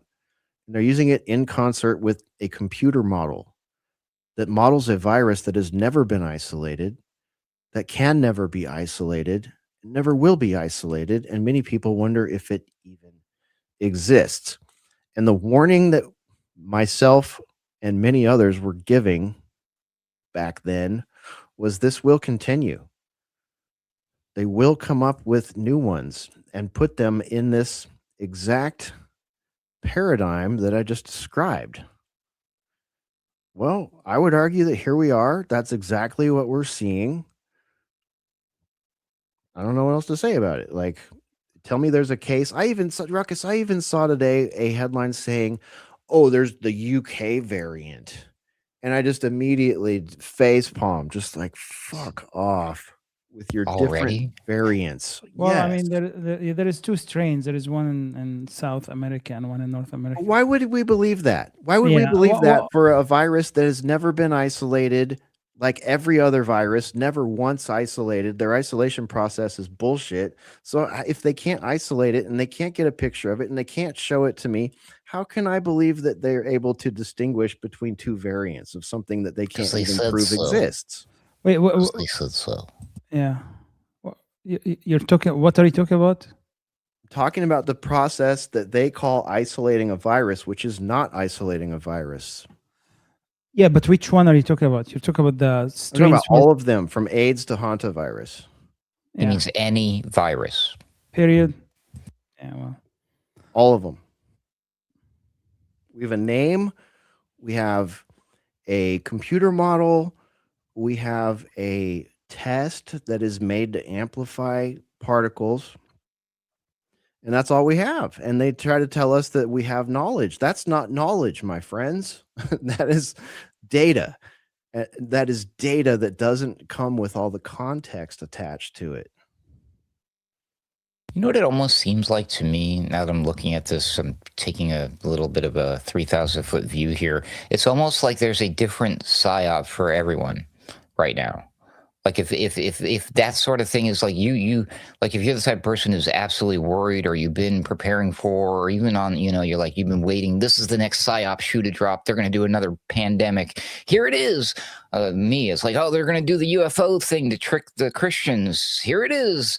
The Epstein files and the corruption and exposing the pedos, here it is. All of these really huge things. It really seems like there's one for everybody, or am I just tripping? No, you're 100% right, and I've been saying that about the Daily Shooter program ever since, like, I don't know, a couple years ago. It's just like, hold on, this used to be the Daily Shooter program used to be for Muslims and right-wing extremists, and now it's for everybody. Everybody has a psychopath narrative, to go with any sort of politicized viewpoint, whether it's the trans shooter or the left-wing Bernie bro shooter, or you know what I mean? There's just like one for everybody. So it just like, to me, it indicates chaos, an injection of chaos and distrust. Like, that's what's important. The important takeaway of the narratives when you put them all together, it's not about one, identity politic or another, unless you have a certain identity politic, and then it's like, oh, that's the one that I'm interested in. But then there's all these other inconvenient ones that make people like you look bad. Seems one like a for lot everyone. of this comes to trust, doesn't it? I mean, I briefly mentioned X-Files, but you've probably already seen it making the rounds about the Hantavirus.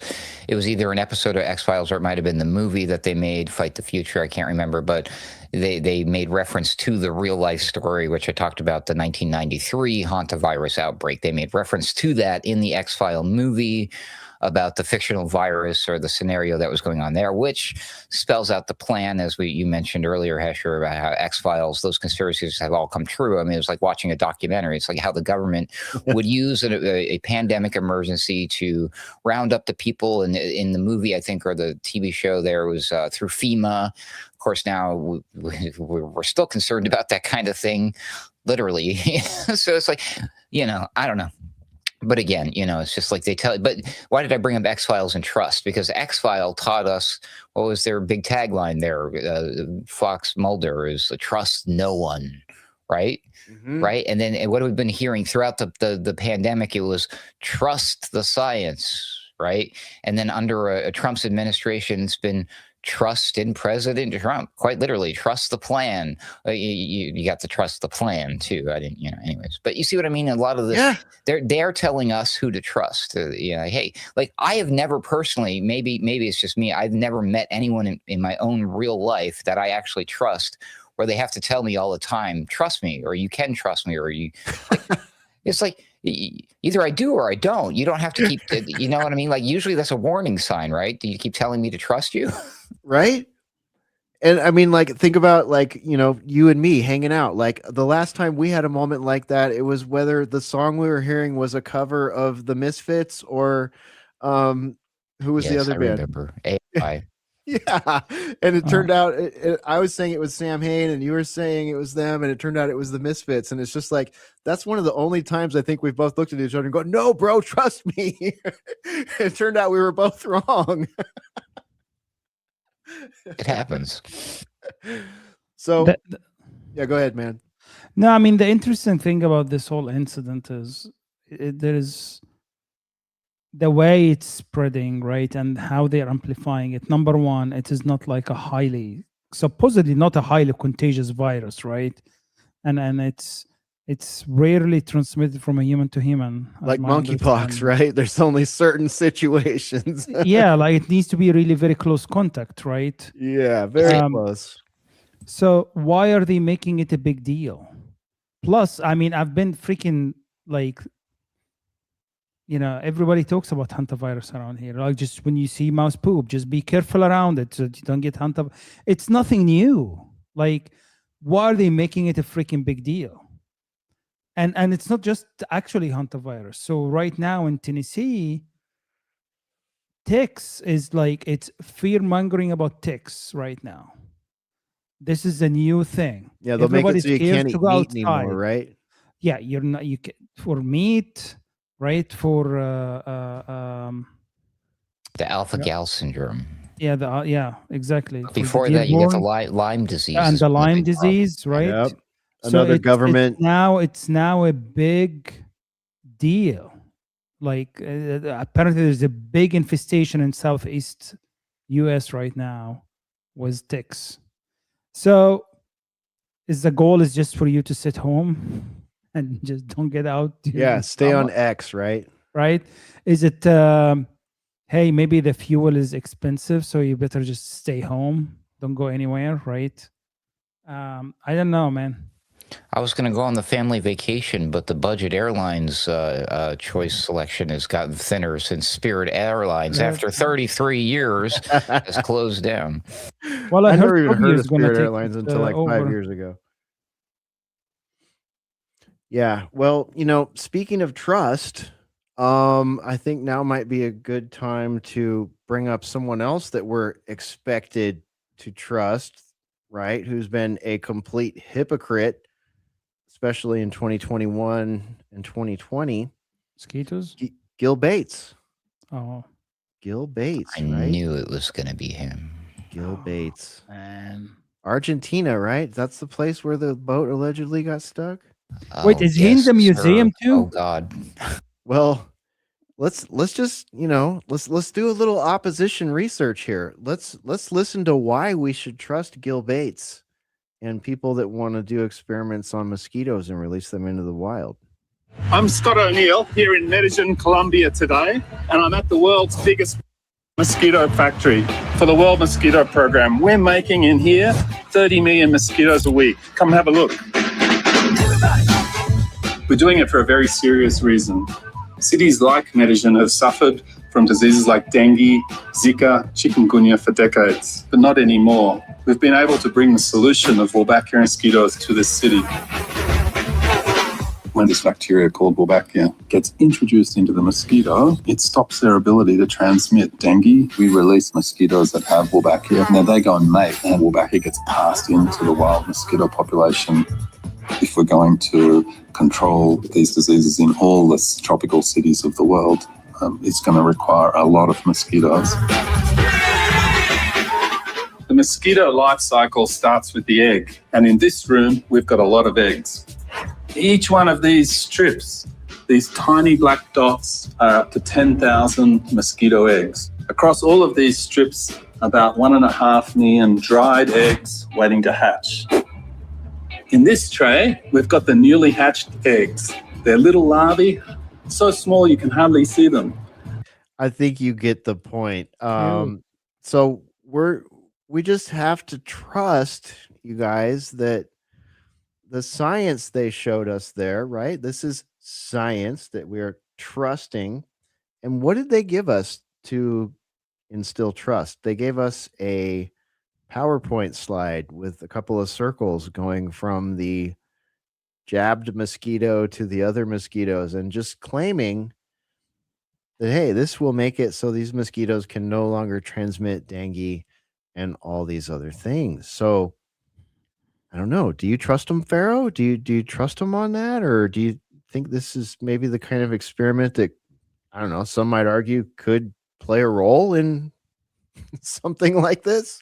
Let's put it this way. Human never bioengineered anything and it turned out the way they want it to be. Yeah. Right? Yeah. We're bioengineering the weather and it's gonna backfire on us. Yeah, we've got floods, we've got mudslides, we've got fires. That's right. We supposedly bioengineered viruses and we created coronavirus and whatever else. We're bioengineering mosquitoes right now. Right? So I mean, Brah, the Bible like- said, as it was in the days of Noah. No, I'm just kidding. But they're doing that too. there's a Just point. pointing that out. Here is a point, right? Is something in that scale, it's impossible to reverse, right? And there is no way you can determine the outcome. How the hell can you determine an outcome of something like this? It's uncontrollable. It's not science, right? It's uncontrollable. that makes it It's outside. actually reckless. Yeah. Okay. So infidel, I'm sorry, I keep reverting to your original name tonight. Pharaoh, riddle me this. I mean, you're our science officer aboard the Starship Boiler Room. If an experiment is not repeatable, if it's not something you can design and repeat or do at scale, right? Like maybe make it small scale at first and then prove out that it is scalable. Is it even science? If you cannot replicate it, then it's not a valid. It's not a valid experiment. Period. That's part of the peer review process, right? It's supposed to be. Publish it, and someone else, if they cannot replicate it, then basically it's bogus. What if you can replicate it with a PCR test at 33 Yeah, that's the thresholds? problem. You give, Well, that's called fudging results, right? That's a different story. institutionally fudging results and doing it across borders so that people like that ghoul that we just looked at from the WHO can make claims like we need a global health body. Yeah, but this is just beyond science. This is really reckless behavior. Yes. Or wherever the hell government allows an entity like this to run a mass scale experiment that cannot be reversed. The same shit that happened with the mRNA jab, right? We released it out and we ran this live experiment on people's lives, and whatever the hell right now we're seeing the results of that experiment, right? And we have not even seen everything yet. Right? So, and that mad scientist guy, remember the billionaire scientist who was releasing something into the atmosphere to reflect the sun back to save the planet? Some crazy shit. Bill Gates involved with that too. Yeah. You know, weird, huh? 30 million, according to this report, 30 million genetically modified mosquitoes are released every week in 11 countries because Bill knows better than nature. What could possibly go wrong? And let me just play this part again here, real quick. I want to hear the name of this stuff. He's got the magic juicy names. Mosquitoes to the city. When this bacteria called Wolbachia gets Wolbachia. There it is, right there on the screen. Wolbachia. May I pause the video right there, 31 seconds into 3 minutes and 11 seconds, and ask, the fuck is Wolbachia? What is that? Kilowatt in the Discord chat wants to know, is it laced with mRNA wax? I would like to know that too, dude. What is it? What's Wolbachia? What can I expect of people that have been bit by a mosquito that is trafficking Wolbachia? Well, have you seen that show, The Walking Dead? Right? 28 days later, right? You seen that one? Speaking of zombie movies that have something original. George Romero's The Crazies, maybe? Yeah. The Mist.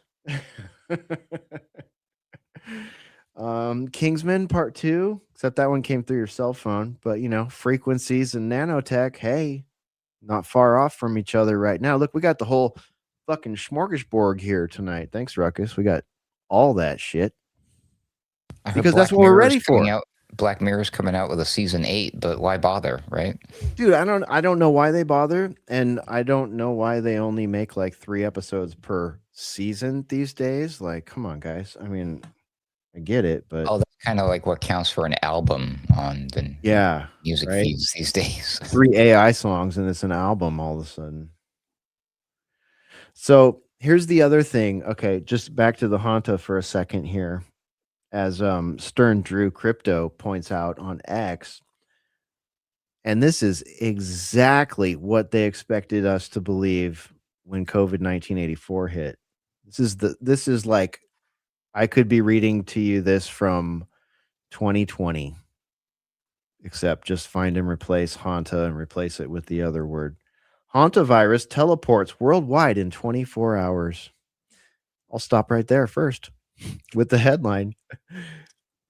If viruses worked the way that people told us, the way that the science tells us viruses work, they would not travel the planet in 24 hours or 48 hours or 72 hours. It's virtually impossible. So, Hantavirus teleports worldwide in 24 hours. 1 minute, there is an alleged outbreak on some random cruise ship floating in the middle of the ocean. No ports, no airports, just a floating petri dish. 24 hours later, confirmed cases are popping up in Holland, Singapore, and probably everywhere else by breakfast. How? Magic. That's how. Hantavirus does not hitch rides on planes like normal viruses, if you believe in normal viruses. It does not wait for docking. It does not need vectors. It just appears, teleports, manifests like it got the group chat memo. Global rollout. Go time. This is not epidemiology. This is sorcery or a perfectly timed release. Think about it. Cruise ship equals perfect isolated testing ground. Instant worldwide cases equals pre-positioned or aerosoled deployment. Your mileage may vary on that. Media flips the panic switch in unison like a goddamn orchestra. They've been running the script for years, different name, same magic. Essentially what I'm saying here tonight. This is bullshit. Yeah, but I don't think this is going to shut down the world like we did last time, the lockstep. This is, again, like I said, this is the people who were already on board with this, what you mentioned, the pandemic. This is how it's always going to be. There's always going to be a new virus. It's always going to be play out like this in the news. And the people who get scared are going to run out and purchase the product. This is just a new form of advertising, you know? So it's not like it was. But to shut down the world would be like one of these other major catastrophes we've been discussing tonight, like the alien disclosure shutting down the economy, or the Iran war, World War III destroying your opportunity to afford gas or groceries. You know what I mean? That type of thing. So, and I think a lot of like what we did with a lot of self-censorship, they really want a lot of people to self-isolate. They don't want to have to be told to like stay in your home. They expect people are just going to do this by themselves naturally. It's just that, oh, that's what we do now. You know what I mean? Right. Yeah. So who is the liable party in that mosquito experiment? And I just realized they have been doing that since 2011, by the way. Yeah, it's been going on. It's been going on for a while. But who is liable? I could tell you. They tell us in the beginning of the it's the World Mosquito Program, sir. Who's that? Who do I go after when we're all fucked? Let me ask that question. If that happens and we're all effed, does it matter that we can or cannot go after these people? Would it change anything? We didn't even go after these friends of Jeffrey, so fuck. Oh, and by the way, the window of opportunity to arrest and prosecute Fauci is closing or has just closed. Oh, he was pardoned anyway, right? Yeah, he got the there was still a chance. There was one thing, and I forget what it was specifically. You're telling me there's no chance. Yeah, I know. I'm just kidding, but allegedly there was a chance. So here you go, man. To answer your question, worldmosquitoprogram.org. There they are, right there. How could you blame that little girl there doing funded by who? Established by who? Oh, Gavi or Bill Gates, Gil Bates or something like that. No, they have like an About Us or something. Yeah, they got a cool hamburger menu, just like ACR does. Let's see here. Our work, goal progress. No About Us. Can you believe that? Donors? Donate. They'll take your money if you would like to donate now. The most repeatedly cited funders are Bill and Melinda Gates Foundation. Boom. Welcome Trust, USAID, WHO, UK government, Australian government program, and Monash University. No, who is not on that? Who takes money? I don't think who gives money. They only take money. Yeah, right. No, I didn't mean the World Health Organization. I was wondering who the person or groups were that. Yeah, so those are the Bill and Melinda Gates is the biggest. Literally who, not who. Oh man, Reimagining global And allegedly, health. like that from that website there, it was like, hey, you can donate. That was I recognize that pop-up form is from any of these generic like 501c3 charity groups. Like you can go and hey, you donate some money and then it's a tax refund or whatever, you know, or tax deductible thing, whatever. Yeah. Just one of these murky things. But yeah, there are probably well-meaning people that go and are like, oh, this sounds like a neat idea. I'm helping. And they toss their hard-earned dollars there after they had the vast majority of it stolen from them in the form of taxes by their government. Anyway. I'm helping. Which character is that on Simpsons? I'm helping. That's Ralph. Ralph. Oh, a bunch of Ralphs out there. I'm helping. Yeah, releasing hope. I my Wookiee. Redefine possible, release hope. Oh, it sounds so great. So your hope and your possibilities are fucking mosquitoes? Seriously? Mosquitoes that are holding, what was that stuff called? Good Lord. Waffle Jabba Juba. Wolbachia. Wolbachia. Your hope is a chemical built in a lab that we quite literally only get this as a definition for. I mean, it's introduced into the mosquito. It stops their ability to transmit dengue. We release mosquitoes that have Wolbachia. Now they go and mate, and Wolbachia gets passed into the wild mosquito population. Passed into the wild mosquito population. This is like, to me, this is like the Big Bang Theory. Like, I'm just like, I might be one of the most skeptical people you could possibly find about stuff to include the origins of mankind. But I tell you what, the older I get and the more I see them pushing this kind of crap on us, the more I'm almost like, oh my God, I think my Bible friends might be right. They've completely fucking lied to us. There's no way evolution was even a thing. I know some of you are cringing hearing me say that right now, but it's true. It's just like, even the experts and the people that made the theory itself said on their deathbeds, this is fucking bullshit. We can't prove it. And, you know, I mean, how else are we going to explain all the redheads? Redheads, how are we going to explain you? I mean, come on, you got Nephilim blood, right? Orangutans. These soulless gingers are out there. Orangutans, man. The black-eyed children. Probably just lost from like 500 followers right there. What a world! Isn't it interesting though that the mosquitoes, the ticks, and the politicians are all bloodsuckers? It's like that Tool song, "Ticks and Leeches," right? And maybe that's next, leeches. Hey, you heard it here first, everybody. Man, leeches. I'm sorry, that makes me think a little bit too much about like scanners and certain movies where the aliens come down and like literally leech on people and turn them into like, you know, vessels and shit like that. Just like the government does, right? Oh, yeah. We don't even need to make up science fiction about that because that's the reality we live in. No shit, man. Holy crap, the reality we live in. Please. Do we even? Is this even reality? There's always, give me an alternative to this. What is reality?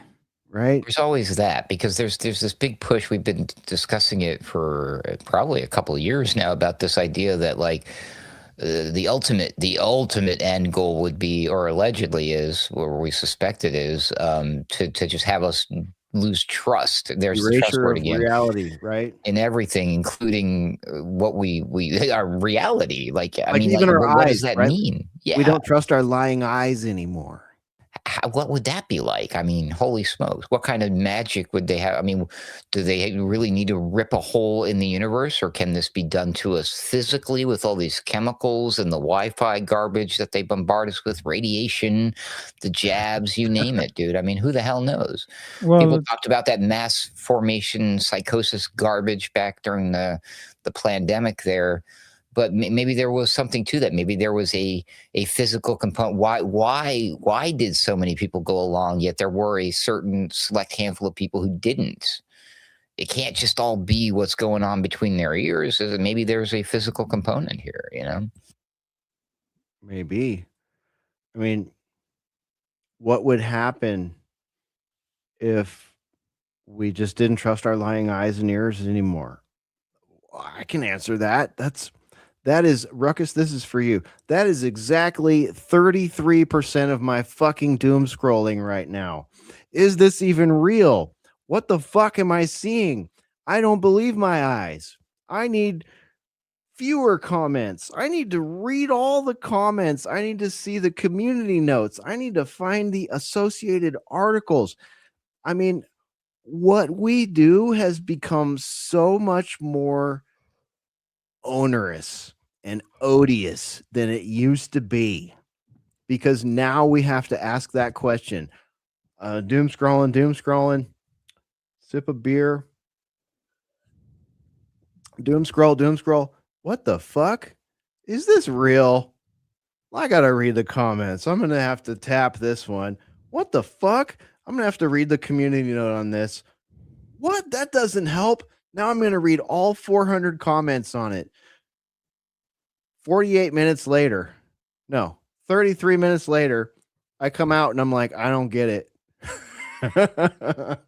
So The yeah, answer we're was there. 42 the whole time. But the thing is, isn't that what we were supposed to do anyways, regardless of where we got the information? When the CNN or Fox News comes out with the headline, Why didn't we do it back MSNBC, then? yeah, I'm sorry. Where were we back then when all we had to parse was CNN and who just said the same shit over and over again for hours on end? We were here doing it, but oh my God, where was everybody else? Now it's just a cacophony. It's just a fucking torrent of, which 33% is this in? PSYOP, bullshit, or artificial intelligence? Do you remember a long time ago, articles used to have something called sources? Oh, I love that. That made our job so much easier. That's one of the reasons I spent, let me just say, that is one of the, for the first, like this show just reached its 11th anniversary this year. And these guys will attest to this. These guys know. Adam even knows from back before he was on the show. Like, we would do the show, and then I would spend like 4 to 6 hours after the show making sure that every little thing I said, every little thing someone else said, every book, every movie, every headline that was mentioned was annotated on the show page. And I hoped that that was not wasted time on my part. I hoped that some people, even one person, might go through all the reference links and go, oh my God, like these guys are distilling a ton of information and I'm interested in this. And they would read the book and watch the interview and, rabbit hole that motherfucker. And I still to this day try to do that. I don't get to do that with Sunday Wire so much. I'm actually working on making that better, but I do that with Boiler Room anytime I can. But the tools that are available now to do this have condensed the amount of time that took me from 4 to 6 hours to hour and a half, 2 hours or something like that. Same with show prep. Like I can do show prep a lot faster than I used to be able to do. It used to be like if I did there was a ratio. If I did a 2-hour Boiler Room, there was at least 2 hours on the front end and the back end of it. So it was a 6-hour thing and it would scale from there. We would go 5-hour shows and I'm doing, fucking like 20 hours of stuff to make one show come out. And it would come out religiously on Friday when the shows were on Thursday. And now, we're in a situation where it's like we have all these tools. We can make this happen faster. We can make it happen cleaner. We can make it happen on fucking video. YouTube somehow lets us hang out here. They didn't do that in 2020 or 2021. So thanks, I think. Still would like to get what happened in 2020 and 2021 resolved because, it resulted in a net loss of viewership, support, and all that. And, that hurts us as a business. That hurts us personally. And I feel like lawyers should maybe be involved or something, or the government should step in and, fix that. But, we see the opposite. But us and our colleagues are gaining a little bit of traction lately. So that's nice. But where does it lead us?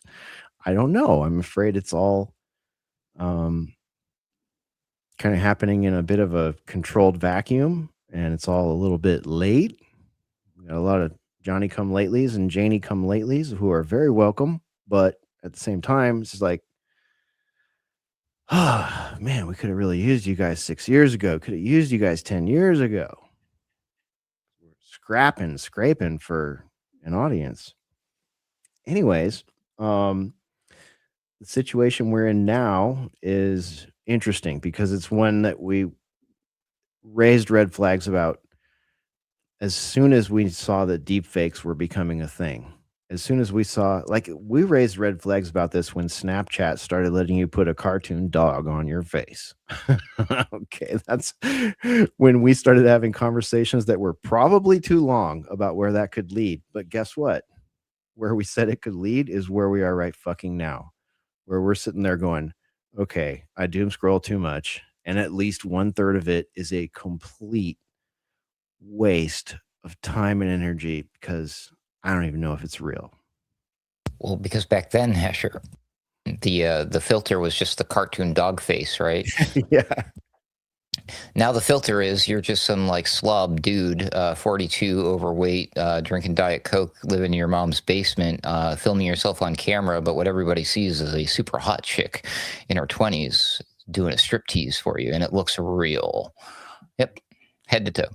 And she's got a MAGA hat on, and she's got probably got a a MAGA million hat on. followers. Wearing a cross around her neck, I'm sure. Yeah. Right. Telling you. Probably in the kitchen making cookies or some motherly. Just kidding. On her Fake OnlyFans trad wife. page. Fake trad wife and everybody on the interwebs. Wives. Yeah. All right. So I don't know. That's the Hantavirus thing. That's the reality thing. You guys got anything else to say about either of those? No.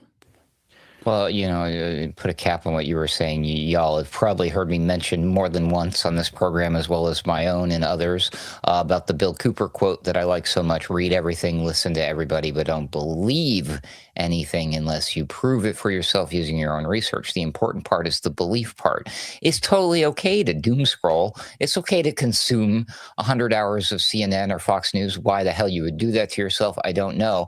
But the problem comes when you start to believe that stuff. So if you're going to go so far to like adopt this as your worldview and believe it and be like, you're at the restaurant arguing with your friend who did the song and say, trust me, it's based on a formation of a belief. You can't truly believe something unless you can prove that for yourself, right? And then even then, sometimes we get it wrong. Yeah, exactly. Let's see here. It's okay to have an open mind too. Yeah, totally. I was just going to clack out a response here, but I'll just read it instead. Karen says, what the heck is a trad wife? I haven't looked it up. Sounds yucky. I would say that it's a real adjective, in particular, oftentimes for Orthodox Christian women, many of whom have made little social media, headways of their own, and many of whom are earnest and honest. And then there are other ones who have sort of seen that and taken it as a trend and tried to capitalize on it. So Jamie Hanshaw is a great person to go talk about this. Her and I have talked about it a couple times. Ruckus and her have talked about it before.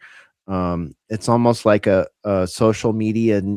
Unfortunately, I think anyone who liked the term trad wife in the beginning is now at the point where it's like, okay, it's been sort of commercialized and turned into a social media niche, which, many people don't like, but there's a gray area in there between like your trad wives and your niche trad wives, I suppose. I hope I did that. Trad, of course, is traditional. So there's always that psyop happening there because there's a lot of people that don't like the grifty trad lifestyle, so that puts traditional things in a bad light. And if you're a traditional conservative values type person, well, you already see the problem, right?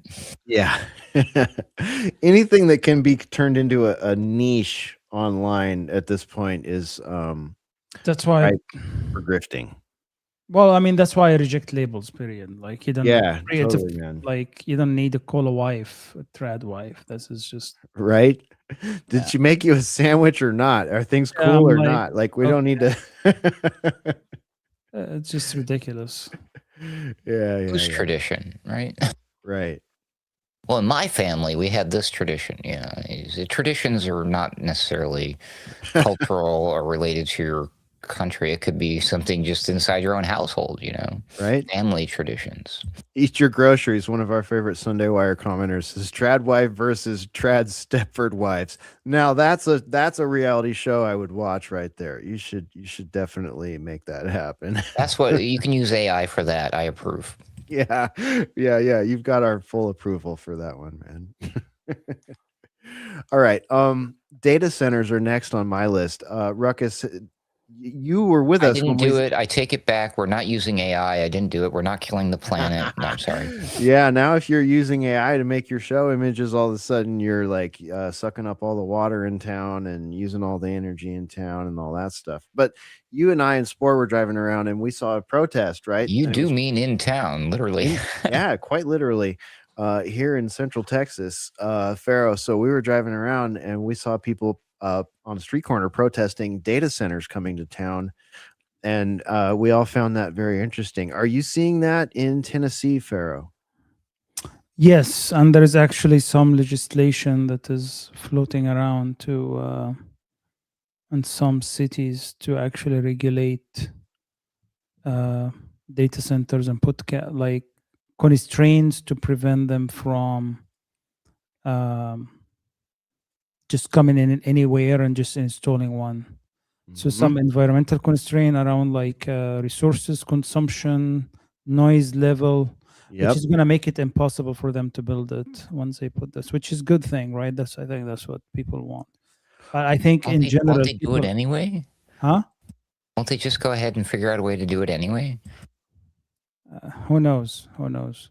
Well, that's why I asked, because that's the big question on everyone's mind. Well, like, this is what they are trying to say. Hey, they are just going to go to court and they're going to, yeah, it's the same way they are selling to use AI to accept it as is without being a voice to talk about it and actually how to adopt it and what's not, right? That, hey, just take it as is and this is how we're going to give it to you. Same thing they are trying to do with data center. I think part of this is the narrative that, it's not worth it for you to fight because they're just going to go to court and they're going to spend so much money and they're going to win at the end. You know what? Yeah. Fuck you. I have some elected official. We're going to put pressure on them to put whatever the hell they need to do. And let's just fight it. Yeah, I'm finding the whole thing very interesting, especially like we've showed on the show over the last couple weeks, the numbers of them that are being introduced, the numbers that are proposed, the numbers that are already in place. Ohio, Texas, Virginia, top of the list. Texas is number 1, Virginia's number 2. I believe Ohio's number 3 and looking to maybe gain spot 1 or 2. And there's a torrent of, panic in communities and online about this. And I have reported on Chinese battery factories being set up in small communities, for example, and talk to people that, told me, hey, this is how it affected my water. This is how it affected my power. I know these things affect people, right? But now it's in our town, Ruckus, and we see the protesters and I'm interested, and then I see a message from our mayor pop into my email, and I thought, okay, what does the mayor have to say? Because the mayor and the city council, I think, are probably the people that have the toughest decision, if you will. I hope it's a tough decision for them, and I hope they're really looking at everybody's concerns and the opportunities. But it's like, I thought, well, okay, well, we have protesters in town here. I host a show that, arguably protests this kind of stuff. I want to know what the mayor has to say, because, I mean, we hang out in a place where our mayor hangs out. Like, I've seen this guy. I've sat next to him. I'm like, okay, people like him here. What is he saying? So He notes the community concerns first off, and I'm not going to like read it in its full entirety here, but he notes the community's concerned about water usage and availability. He notes that the community is concerned about electricity usage, noise and traffic concerns, environmental impacts, and tax revenue. And it's interesting, some of the stuff that he says. I'll give you an example, like water usage and availability, right? That's one of the things that like most of us are probably concerned about, right? Is this going to make my water bill go up? Are they going to drain any reservoirs? Sorry, California, yours are already drained, but are they going to drain any reservoirs near me? This kind of stuff, right? I mean, it's practical shit, right? So here's what he says. There have been concerns about water consumption. The truth is that older data centers did require large amounts of water due to outdated cooling systems. However, the facilities being proposed and built here will use the most advanced closed loop cooling technology available today. Our town's longstanding surface water rights, along with our contracted supplies, total over 43,000 acre feet per year. The city uses an average of approximately 18 million gallons per day, or about 20,000 acre feet per year. Recent peak day usage has been around 33 million gallons. The initial charge for the data center system is anticipated to be approximately 2 million gallons total, to be circulated for 10 to 12 years. That means the long-term operational demand of these facilities is a fraction of our overall system capacity. The intake of the 2 million gallon charge will be coordinated with the city so it does not interfere with fire protection, pressure, tank levels, or the integrity of the water system. Separately, the data center requires a domestic daily water use. The average use in our town uses average home in our town uses approximately 240 gallons a day. That's crazy. And a typical sit-down restaurant can use roughly 7,000 gallons per day or more. Domestic use by the data center is contractually limited to 4,000 gallons per day. And the city has the ability to require the mechanical limiting devices to ensure compliance. This is monitored, structured, and enforceable by contract. That's just the water part. So I got to say, shouts out to our mayor. I hope what you're saying is true. If what you're saying is true, maybe that would change the discussion and the skepticism around these data centers. But I can see Ruckus recoiling already, and I can see the audience gearing up the black pill cannons to launch right now. So, but I did appreciate sort of the discussion opener there, because at this point, you know, if I hadn't read all that, I would have been like the person on the corner with the sign saying, no, fuck your data centers. We don't want them here. I still probably am that person, but what do you think, Ruckus? Since you live here, what do you think about the That's right. You either stand out on the corner in a box on purpose now, or you live inside of a box out on the corner against your will later. No, I don't. I'm like, oh, I'm starting to get this. One of the first things I wanted to address was kind of to myself, because I know I was mentioning the states' rights thing, but Trump kind of like front ran all of that when it came to the AI stuff. And I wonder how the data centers play into that, if it's considered some sort of critical infrastructure for the sake of national security, which is why the federal government is in 100% control of all decisions and the states can't decide their own thing. So I'm like, I've been wondering, is that, is there going to be some conflict there? Are the states going to try to do the right thing and the federal government is going to step in? I think I'm already past that. I think I see what's happening here. This is a problem reaction solution happening very quickly and in real time. And I was like, this makes sense now. It's very a Hegelian thing that's happening here. It's like they've got everybody. I mean, it's like everywhere. It's like you could probably find this instance in every city. I was shocked to see it in the town that we live in, because it's not like it's not like it was where I was in Albuquerque. I would expect there's people walking around wearing signs, ringing bells, the end of the world already, that kind of thing. But like, to see people. This is a big deal, and it's allowed to be a big deal. People are like, we didn't see that during the pandemic, did we? People weren't out there protesting, wearing boxes, and a big like. Why are we allowed to fight and argue about this and say, oh, you're killing the environment, too much water, too many resources, and then all of a sudden, oh, well, don't worry about it because the technology already exists to address a lot of your concerns, which could just be created concerns when the ideal concern should be, I'm like, so, okay, so maybe we're not going to put 1 million data centers in around the country. We're only going to put 100,000. Oh, that's much better. But to go from 0 to 100,000 data centers, which are ultimately just going to be used to, this is the infrastructure of the total technocratic surveillance grid. This is not for the AI. This is for our prison system. This is for our future UBI income, social credit, blockchain hellscape that we are diving headlong into whenever they decide to fully disclose the UFOs, I guess. But do you see what I'm saying? It seems like we're allowed to argue about these things and they're going to give us some wins when ultimately we all lose because they're still building these stupid effing data centers. You see what I'm saying? Yeah, ultimately, we're all still exposed. Ultimately, the goalpost may move.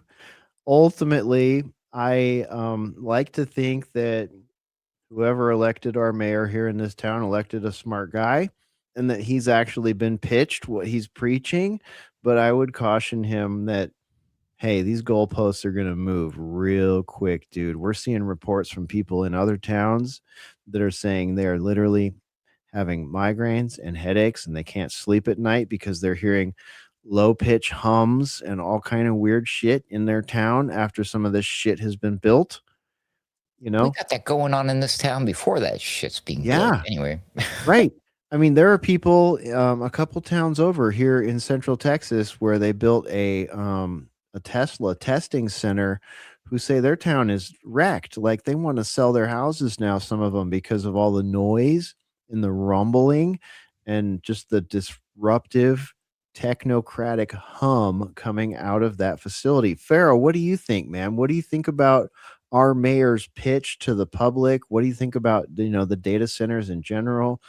Do you think, because as much as I am skeptical of what our mayor said, I at least really appreciated the whole, like, his perspective thing. And in his perspective, if he was correct and if he's been given good information, that data center is not going to use more water than a local restaurant. And we've got lots of local restaurants. I have a hard time believing this, but if, maybe that's possible. What do you think about this closed loop cooling and all these claims?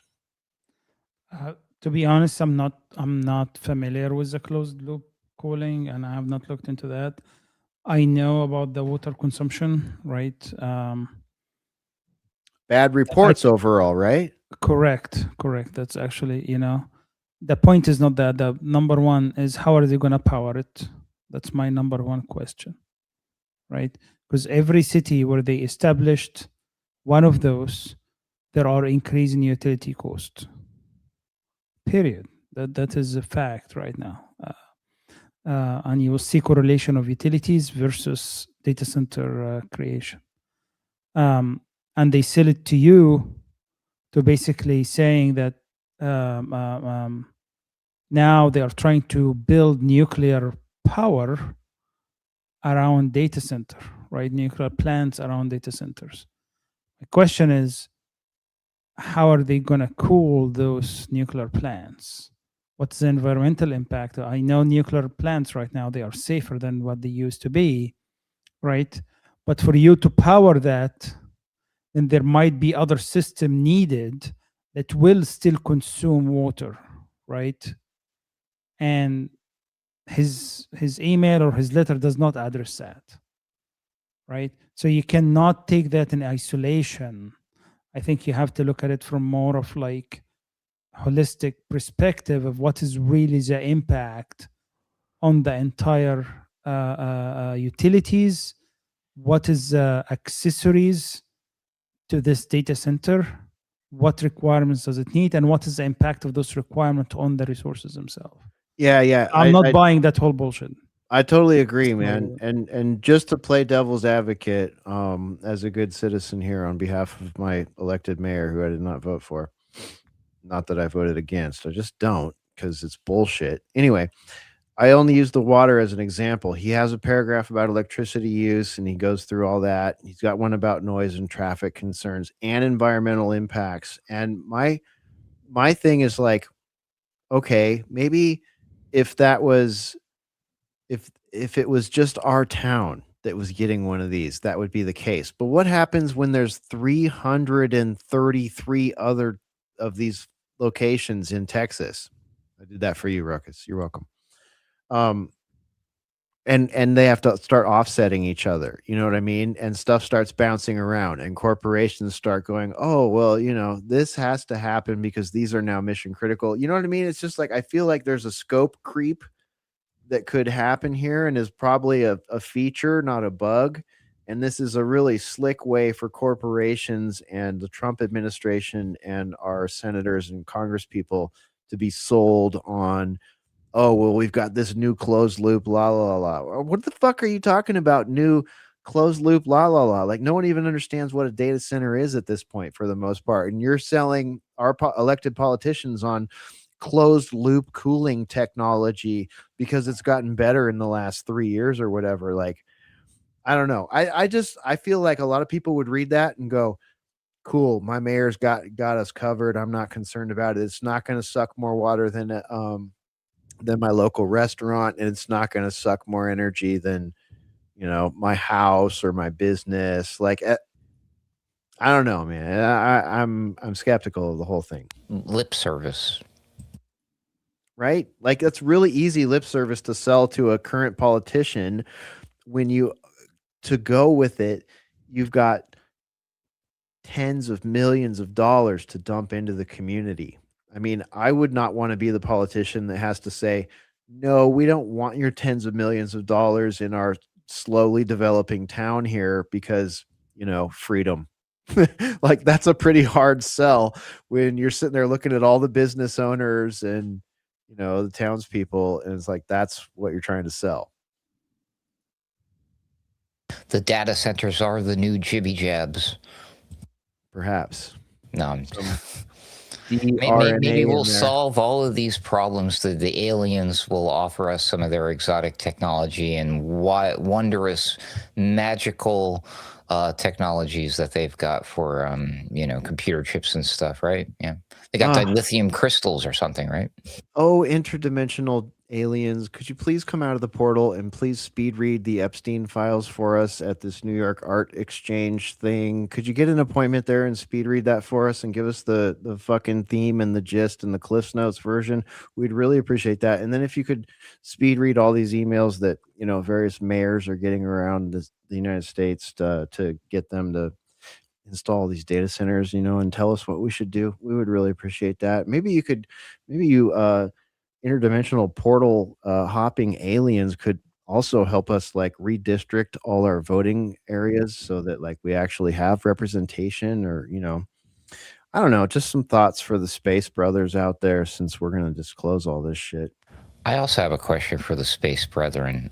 What the hell is this? Wait a minute, let me put it on. Or did the space aliens already arrive? What the hell am I looking at? What the hell is that? Is that black guy pretending to be Erica Kirk? What's his name? That's the one on the left is actually a guy, by the way. Of course. The one on the right is actually a female, not any female, but that's actually Heidi Klum, if you can believe that. I thought it was Erica Kirk. What do you mean? Yeah. But yeah, we had the Met Gala. They do this weird thing. They do very weird things. If you want to see all of that stuff, I encourage you to check out the Weaponized News that I did with Sam Chaney last night. We went through a number of them, but those rich people are weird and they have way too much free time on their hands, Hesher, which is probably why when they're not doing the Met Gala thing, they're out there releasing like genetically modified mosquitoes on the world or something, right? Yeah, or figuring out how to put blood in the shoes of a rapper or something. You just never know. But can you imagine look around the world and that thing that I just flashed on the screen there and all the things that we're dealing with. Is this really the best time for the aliens to come? I think they'd be like, yo, yeah, you guys are kind of busy with your own thing right now. We'll come back later. Do you think that the space bros have like their own fashion sense? Because like the aliens they've given us in all of the sci-fi have been very naked. And I'm just curious, like some of them have had, been festooned and with fine regalia, like Mars Attacks. Some Like of the them look leaders, a lot like Natasha Henstridge. yeah, right. Like the leaders from Mars Attacks. I mean, they were fly. They were like, Rick James and shit. They had rhinestones and all the red sparkly stuff. Like, I don't know. I'm just worried that the space bros will pop out of the portal and be like, you know what? If that's you guys, like, what if the space bros pop out of the portal and they're looking fly, like the Mars Attacks leader, all that stuff. And they're looking at our Met Gala and they're like, what the fuck? You got like obese people dressing up like they're stone figures or something? Like, am I on the corner of fucking Hollywood Avenue? Like, what is this crap? We're out of here. We're not going to speed read your Epstein files. We're not going to save you guys from your fucked up non-proliferation agreements that you're all breaking right now. We're not going to do shit for you guys. You can't even figure out a fucking dress. And good luck explaining teledildonics to the aliens. And automoblow.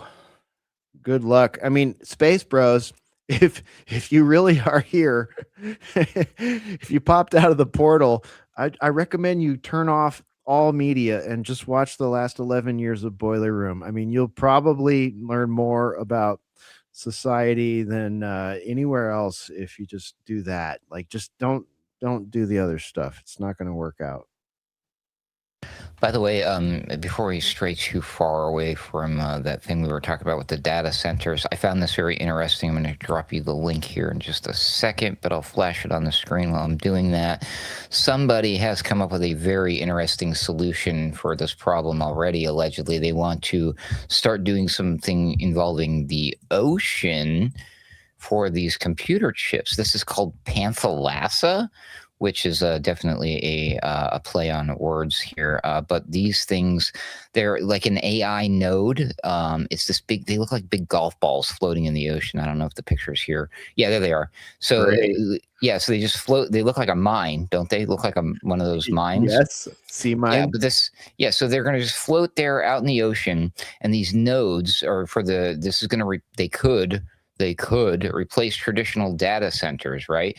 But again, this is going to be a humming big white ball floating in the ocean. What is that going to do for the marine life, everybody? Did we stop and consider that? Or are we just going to roll right ahead with this? Because as the headline there said, Silicon Valley is going to drop $200 million on this idea. And this is just one of many ideas. We've seen ideas where they want to build these in space. China's building them under on the seabed floor underneath the ocean because it's cool, and it's just like, how many of these it's just it's so many black holes for the money to go that nobody knows what's really going on and what's really being built.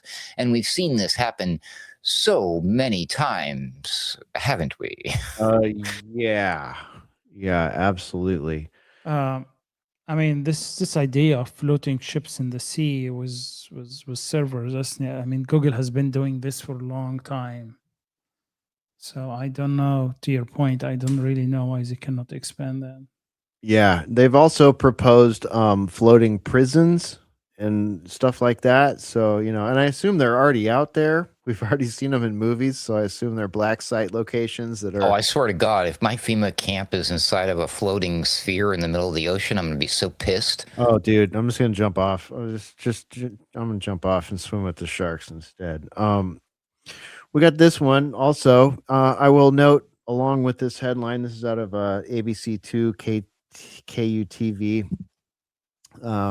Headline is, State Authority Claims Massive Data Center Will Benefit Utah Military Installations. Utah, people of Utah, what's going on? You're the state that has housed the enormous NSA data surveillance warehouse, unconstitutional data surveillance warehouse all these years. What used to be the biggest IT installment in the country. And now you're going to be, I don't know how we put it on the Richter scale of largeness of data centers, but now according to ABC2 KUTV, massive data center will benefit Utah military installations. Okay. Can we have more than a headline, guys? What does that mean? KUTV, what does that mean? Like, what particular benefit do Utah's military installations get from a massive AI data center? Just curious. You're on a need to know basis, sir, and you don't need to know. Asking for our social reject friends in Utah, but yeah, apparently we don't need to know. And it benefits, all right? It benefits military installations. That's all you need to know. You need to trust that it benefits military installations. All right? It's like the Big Bang Theory. You just got to trust it. There's this piece of it, the central piece, which is what I was getting at earlier when I lost my train of thought. You have to have faith in that actual sub-millisecond of an explosion. You science folks, us science folks, have to have faith that that happened. Is that any weirder than having faith in a creator?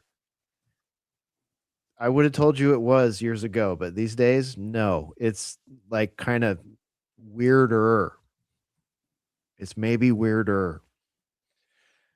And I'm a skeptic, so take it for what it's worth. George Michael's taught us, you got to have faith. What? I thought that was Fred Durst. Oh, crap. Never mind. Of course, we were raised in a generation of faith no more. Yeah.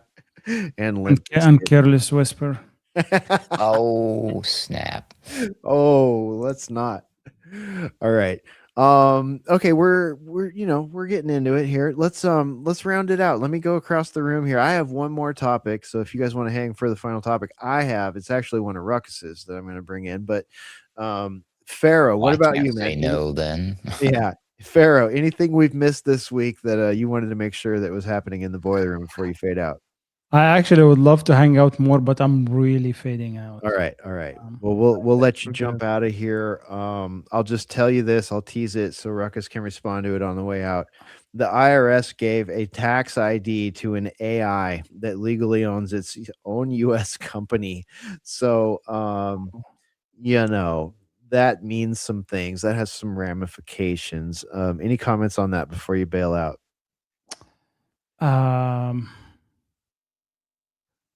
Wow.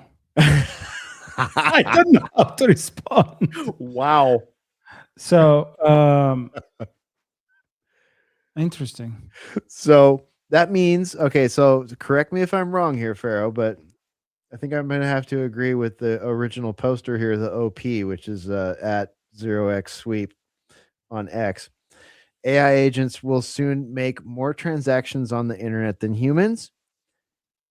Said agents will make 1 million times more crypto payments than people ever did. And a piece of software now legally owns a company, holds a U.S. bank account, controls a crypto wallet, and posts on Twitter.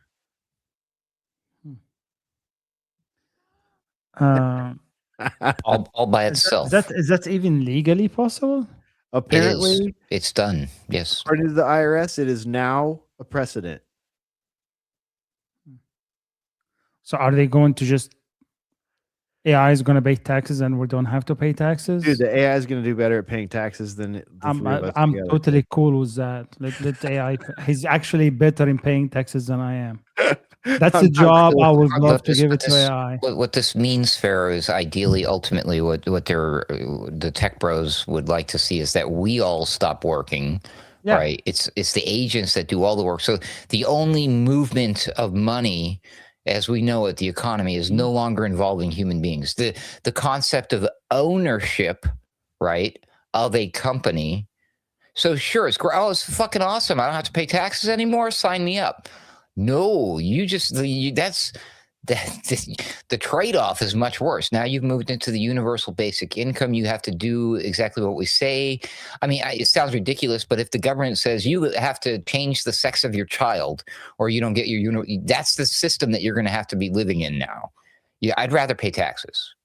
I hate to say it. Dude, yeah, that's a sad day when we have to like read a headline and go, yeah, I'd rather pay taxes. No, I'd rather not pay taxes. But my so actually, it's a good point, right? Because the counter argument to the whole AI is going to take all the jobs is they cannot afford that, right? Because if AI take all the jobs, humans just sitting at home, there is really no driver to the economy, right? Because how are we going to get money? The UBI is not enough. Justify the human being existence to the world elite who own everything. They're the ones that own the stock version. They own the tokenized version of these AI agents, so they have exposure to the income. We're fucked. I hate to say it. Yeah. No. I know. I see it. So that's why I think it's a good angle actually to look at it this way, because that takes away. Hey, where are we getting revenue from, right? You get the human out of the government revenue cycle. So who's the golden goose in the end? It's the same billionaires.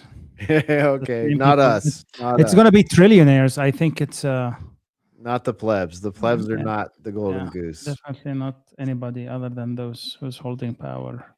Yeah, this headline, if I can call it a headline, that is really interesting, though. And that's just is going to pay taxes here.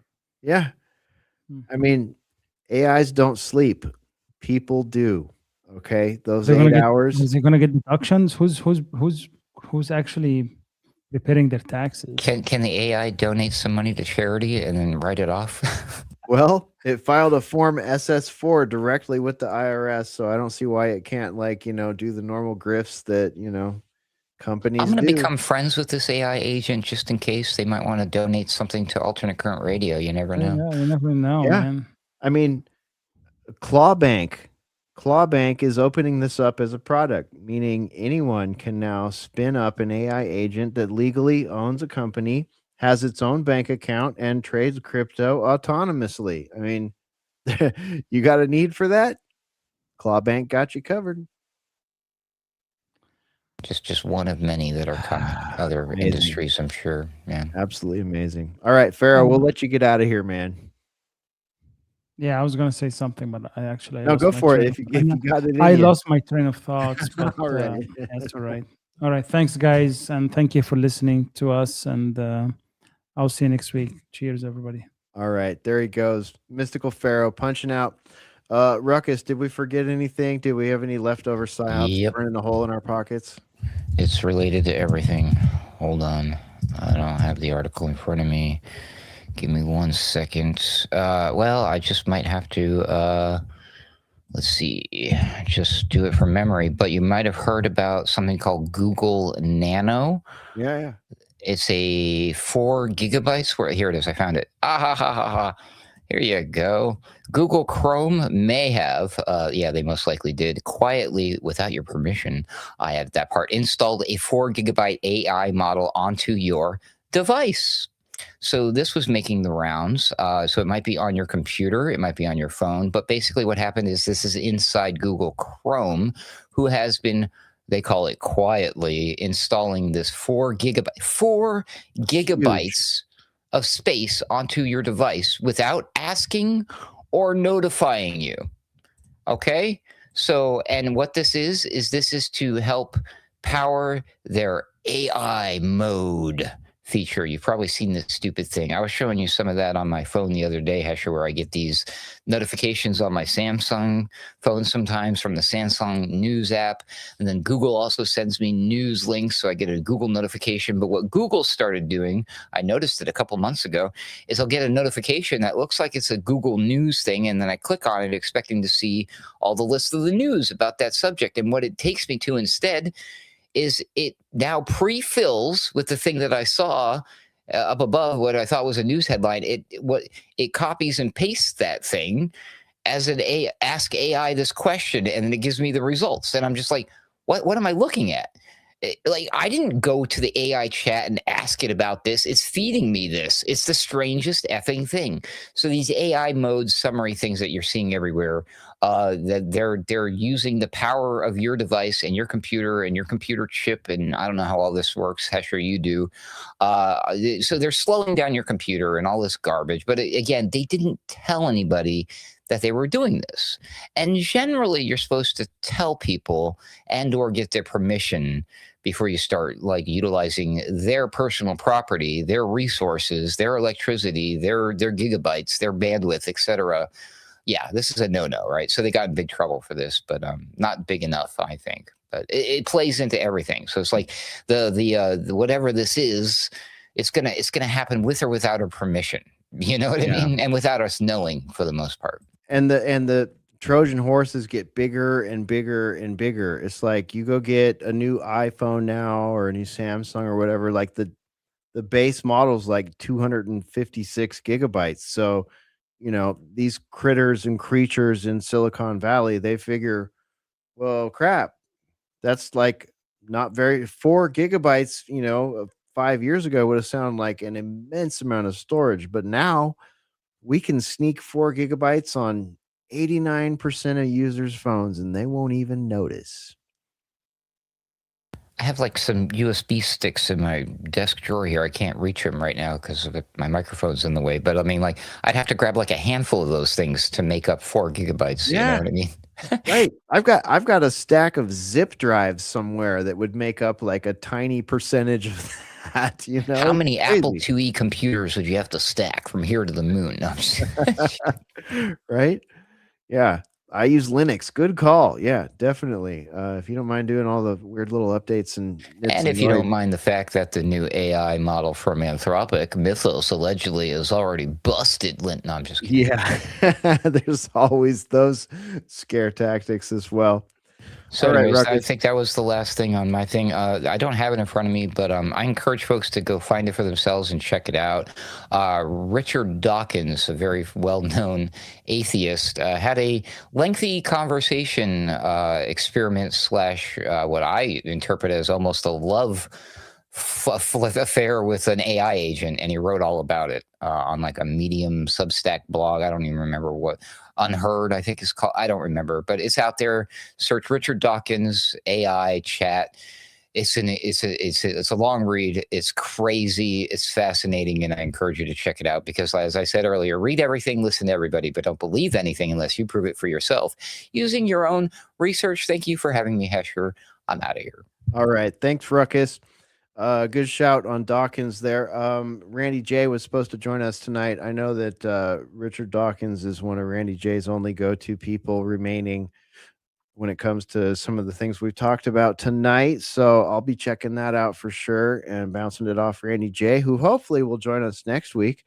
Boy, what else can we say? I mean, so much going on this week. We covered a lot tonight. So as we close out another episode of Boiler Room here, maybe the most important thing to remember is this.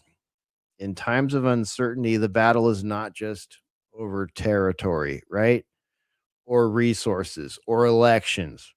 War for territory for my Sepultura fans.